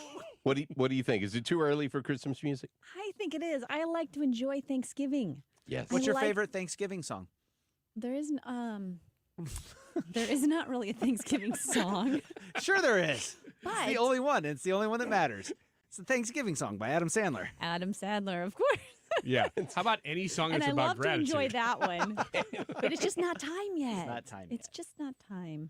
So you're saying after Thanksgiving then? I So think like after Black Friday. Thanksgiving, Okay. yeah. Okay. That's the traditional view. That's what I think. So no and no. Right. I'm going to say no. You didn't even think Why about don't this you keep season. thinking about it? Yeah. I'm going to say, are you going to say that or are you not going to say that? I don't care. So why you don't care? Well, I was upset. Welcome to the room. But when they were playing that intro song, which I put in, I was actually like, okay, I'm ready it's for time. this. And I was dancing, and I didn't realize I was on camera. So I was like, We threw her getting all into the way it. off by doing that. yeah. It's so cerebral. You're like, it's not really time for Christmas, but then I heard the song that I entered and I enjoyed it. I heard the song that I picked and I thought that's a great song. Whoever picked that is a It genius. sounds like me all the time. That was a brilliant idea to Is she pick on that. county council? She could be. I mean, hey, You might want to run against Mike. it's kind of the rage lately. So there you go. There might be an opening. there may be an opening. In 26, there's going to be an opening. So there you go. What do you think, Brad? I'm all in. It's time. Let's It's fire it time up. for Christmas music. Spooky season's over. Happy season's begun. Like Thanksgiving, Christmas, roll them all into one. It's all about giving thanks. Let's do it. My wife showed me a meme the other day that had color-coded of Christmas season, and it started November 1st, and it went all the way through the 31st of December, and it had Wednesday, Thursday, Friday of Thanksgiving. That was a different color. It was right in the middle of Christmas. Thanksgiving gets these 3 days, and all the rest of it is Christmas. If you really want to get extreme, I'm surprised she didn't include through the middle of January for Epiphany or something. Oh, I know. I'm just... Well, it's not like that was my wife's feeling. However, we do have our Christmas lights up already. Yeah. So we hire a company to do that since I almost took a header off the roof a few years back. And I was like, hey, guess what? I'm done hanging Christmas lights unless they're going to go on the first level only. I'm not getting up on that pitch again. That almost didn't end well for me. It almost ended me. So I've decided that I don't really want to do that. So she hired a company. And when the weather's nice, they come out and put it up. And then they'll come back and take them down after the holidays. So I asked the other day, hey, since the Christmas lights are up, when are we turning them on? She's like, not till after Thanksgiving. She goes, maybe Thanksgiving while everybody's here. We'll turn them on for Thanksgiving night, but we're not doing it till then. And I'm like, thank you. I agree. Too early. Let's have Thanksgiving first. Yes. Once we have Thanksgiving, then we'll move on to Christmas. This isn't about lights, though. This is about music. This is music. So I am one of those weird people that a little Christmas music goes a really long way for me. Yeah, me too. And I get really sick of hearing the Christmas music over and over again. I appreciate all of you KZK folks who can't wait for the Christmas station Well, to I kick am in. that person. I love it, but I'm just saying today I'm saying no. No, I'm not a Christmas music person at all, really. I mean, I'll do during Christmas. Okay, we can do that. But then I'm kind of done. Like, nope. But I did hear that there was an article that people are wanting Christmas music early this year because they're kind of depressed because of our economy. I could see that. So, I mean, I kind of see maybe this year might be a little different. So we'll give a little bit of, lenience for those people. But And not meaning to speak out of both sides of my mouth, but I do like the Mariah Carey song. I do. I think everybody likes the Mariah You're Carey welcome. song. Thank you. I like all the Christmas music that says, don't think about inflation, just like you were saying. See? Yeah. I mean, it makes me just I agree. not thinking about that at all right now. No. I love that non-inflation Christmas song. Do you remember that one? No. So Yeah. it's because Ryan hasn't written it yet. It was but written he's in the working on late it right 70s. It's written in the late 70s. Yeah. It was, I can't wait to spend all my check on gas. It's awesome. Yeah. It was by Queen. Yeah. Now they've got an Adam Lambert version. It's just great for everybody. Right. So, well, Wendy, I appreciate you coming in and thanks for hanging out having me. today. It's not a traditional interview that we have a state rep on, right? Not everybody gets to come play X's and O's. It was fun, though. But I appreciate you driving down here today. I know you blew off a chamber public policy meeting to Mike, come don't here. tell So, them. I'm, Now the whole world knows. well, it makes me feel better. It's like I like Mike Elam better than Scott Tate is how I'm taking that. I don't think that's how she would say it. No, not at all. Because like Scott's Scott. a great He's a guy. great So. You guys want to hear the results to the poll? yes, we should get to that. All right, Thanks. so there are all the votes are in, and right now it just disappeared on me, but it looked like it was 73% of everybody says it is too soon for Christmas music, and the rest of you are correct. Wow. And look at Info that. Dude says satellite radio music starts on November 8th. But, dude, I think there's actually a Christmas channel already. Oh, there's a Christmas channel all year. Yeah. That's not going anywhere. So So- if you really want to find Christmas music, go find it on the internet. The internet is a big, big place. I've heard If you want to listen to it with the rest of us, wait for, I'm not going to say the date, but it's coming soon. Well, I believe Annie is back on Monday. Hopefully, she's back with a big trophy, and they win state. So good luck to the ladies. I hope everything works out well. I appreciate the opportunity of seeing you guys again. Wendy, thanks again for being on the show. Thanks for all our guests today for joining us. Hope you have a wonderful weekend. Thanks for listening to the Annie Frey Show. My name is Mike Elam. This is St. Louis's home for conservative talk, 97.1 FM Talk.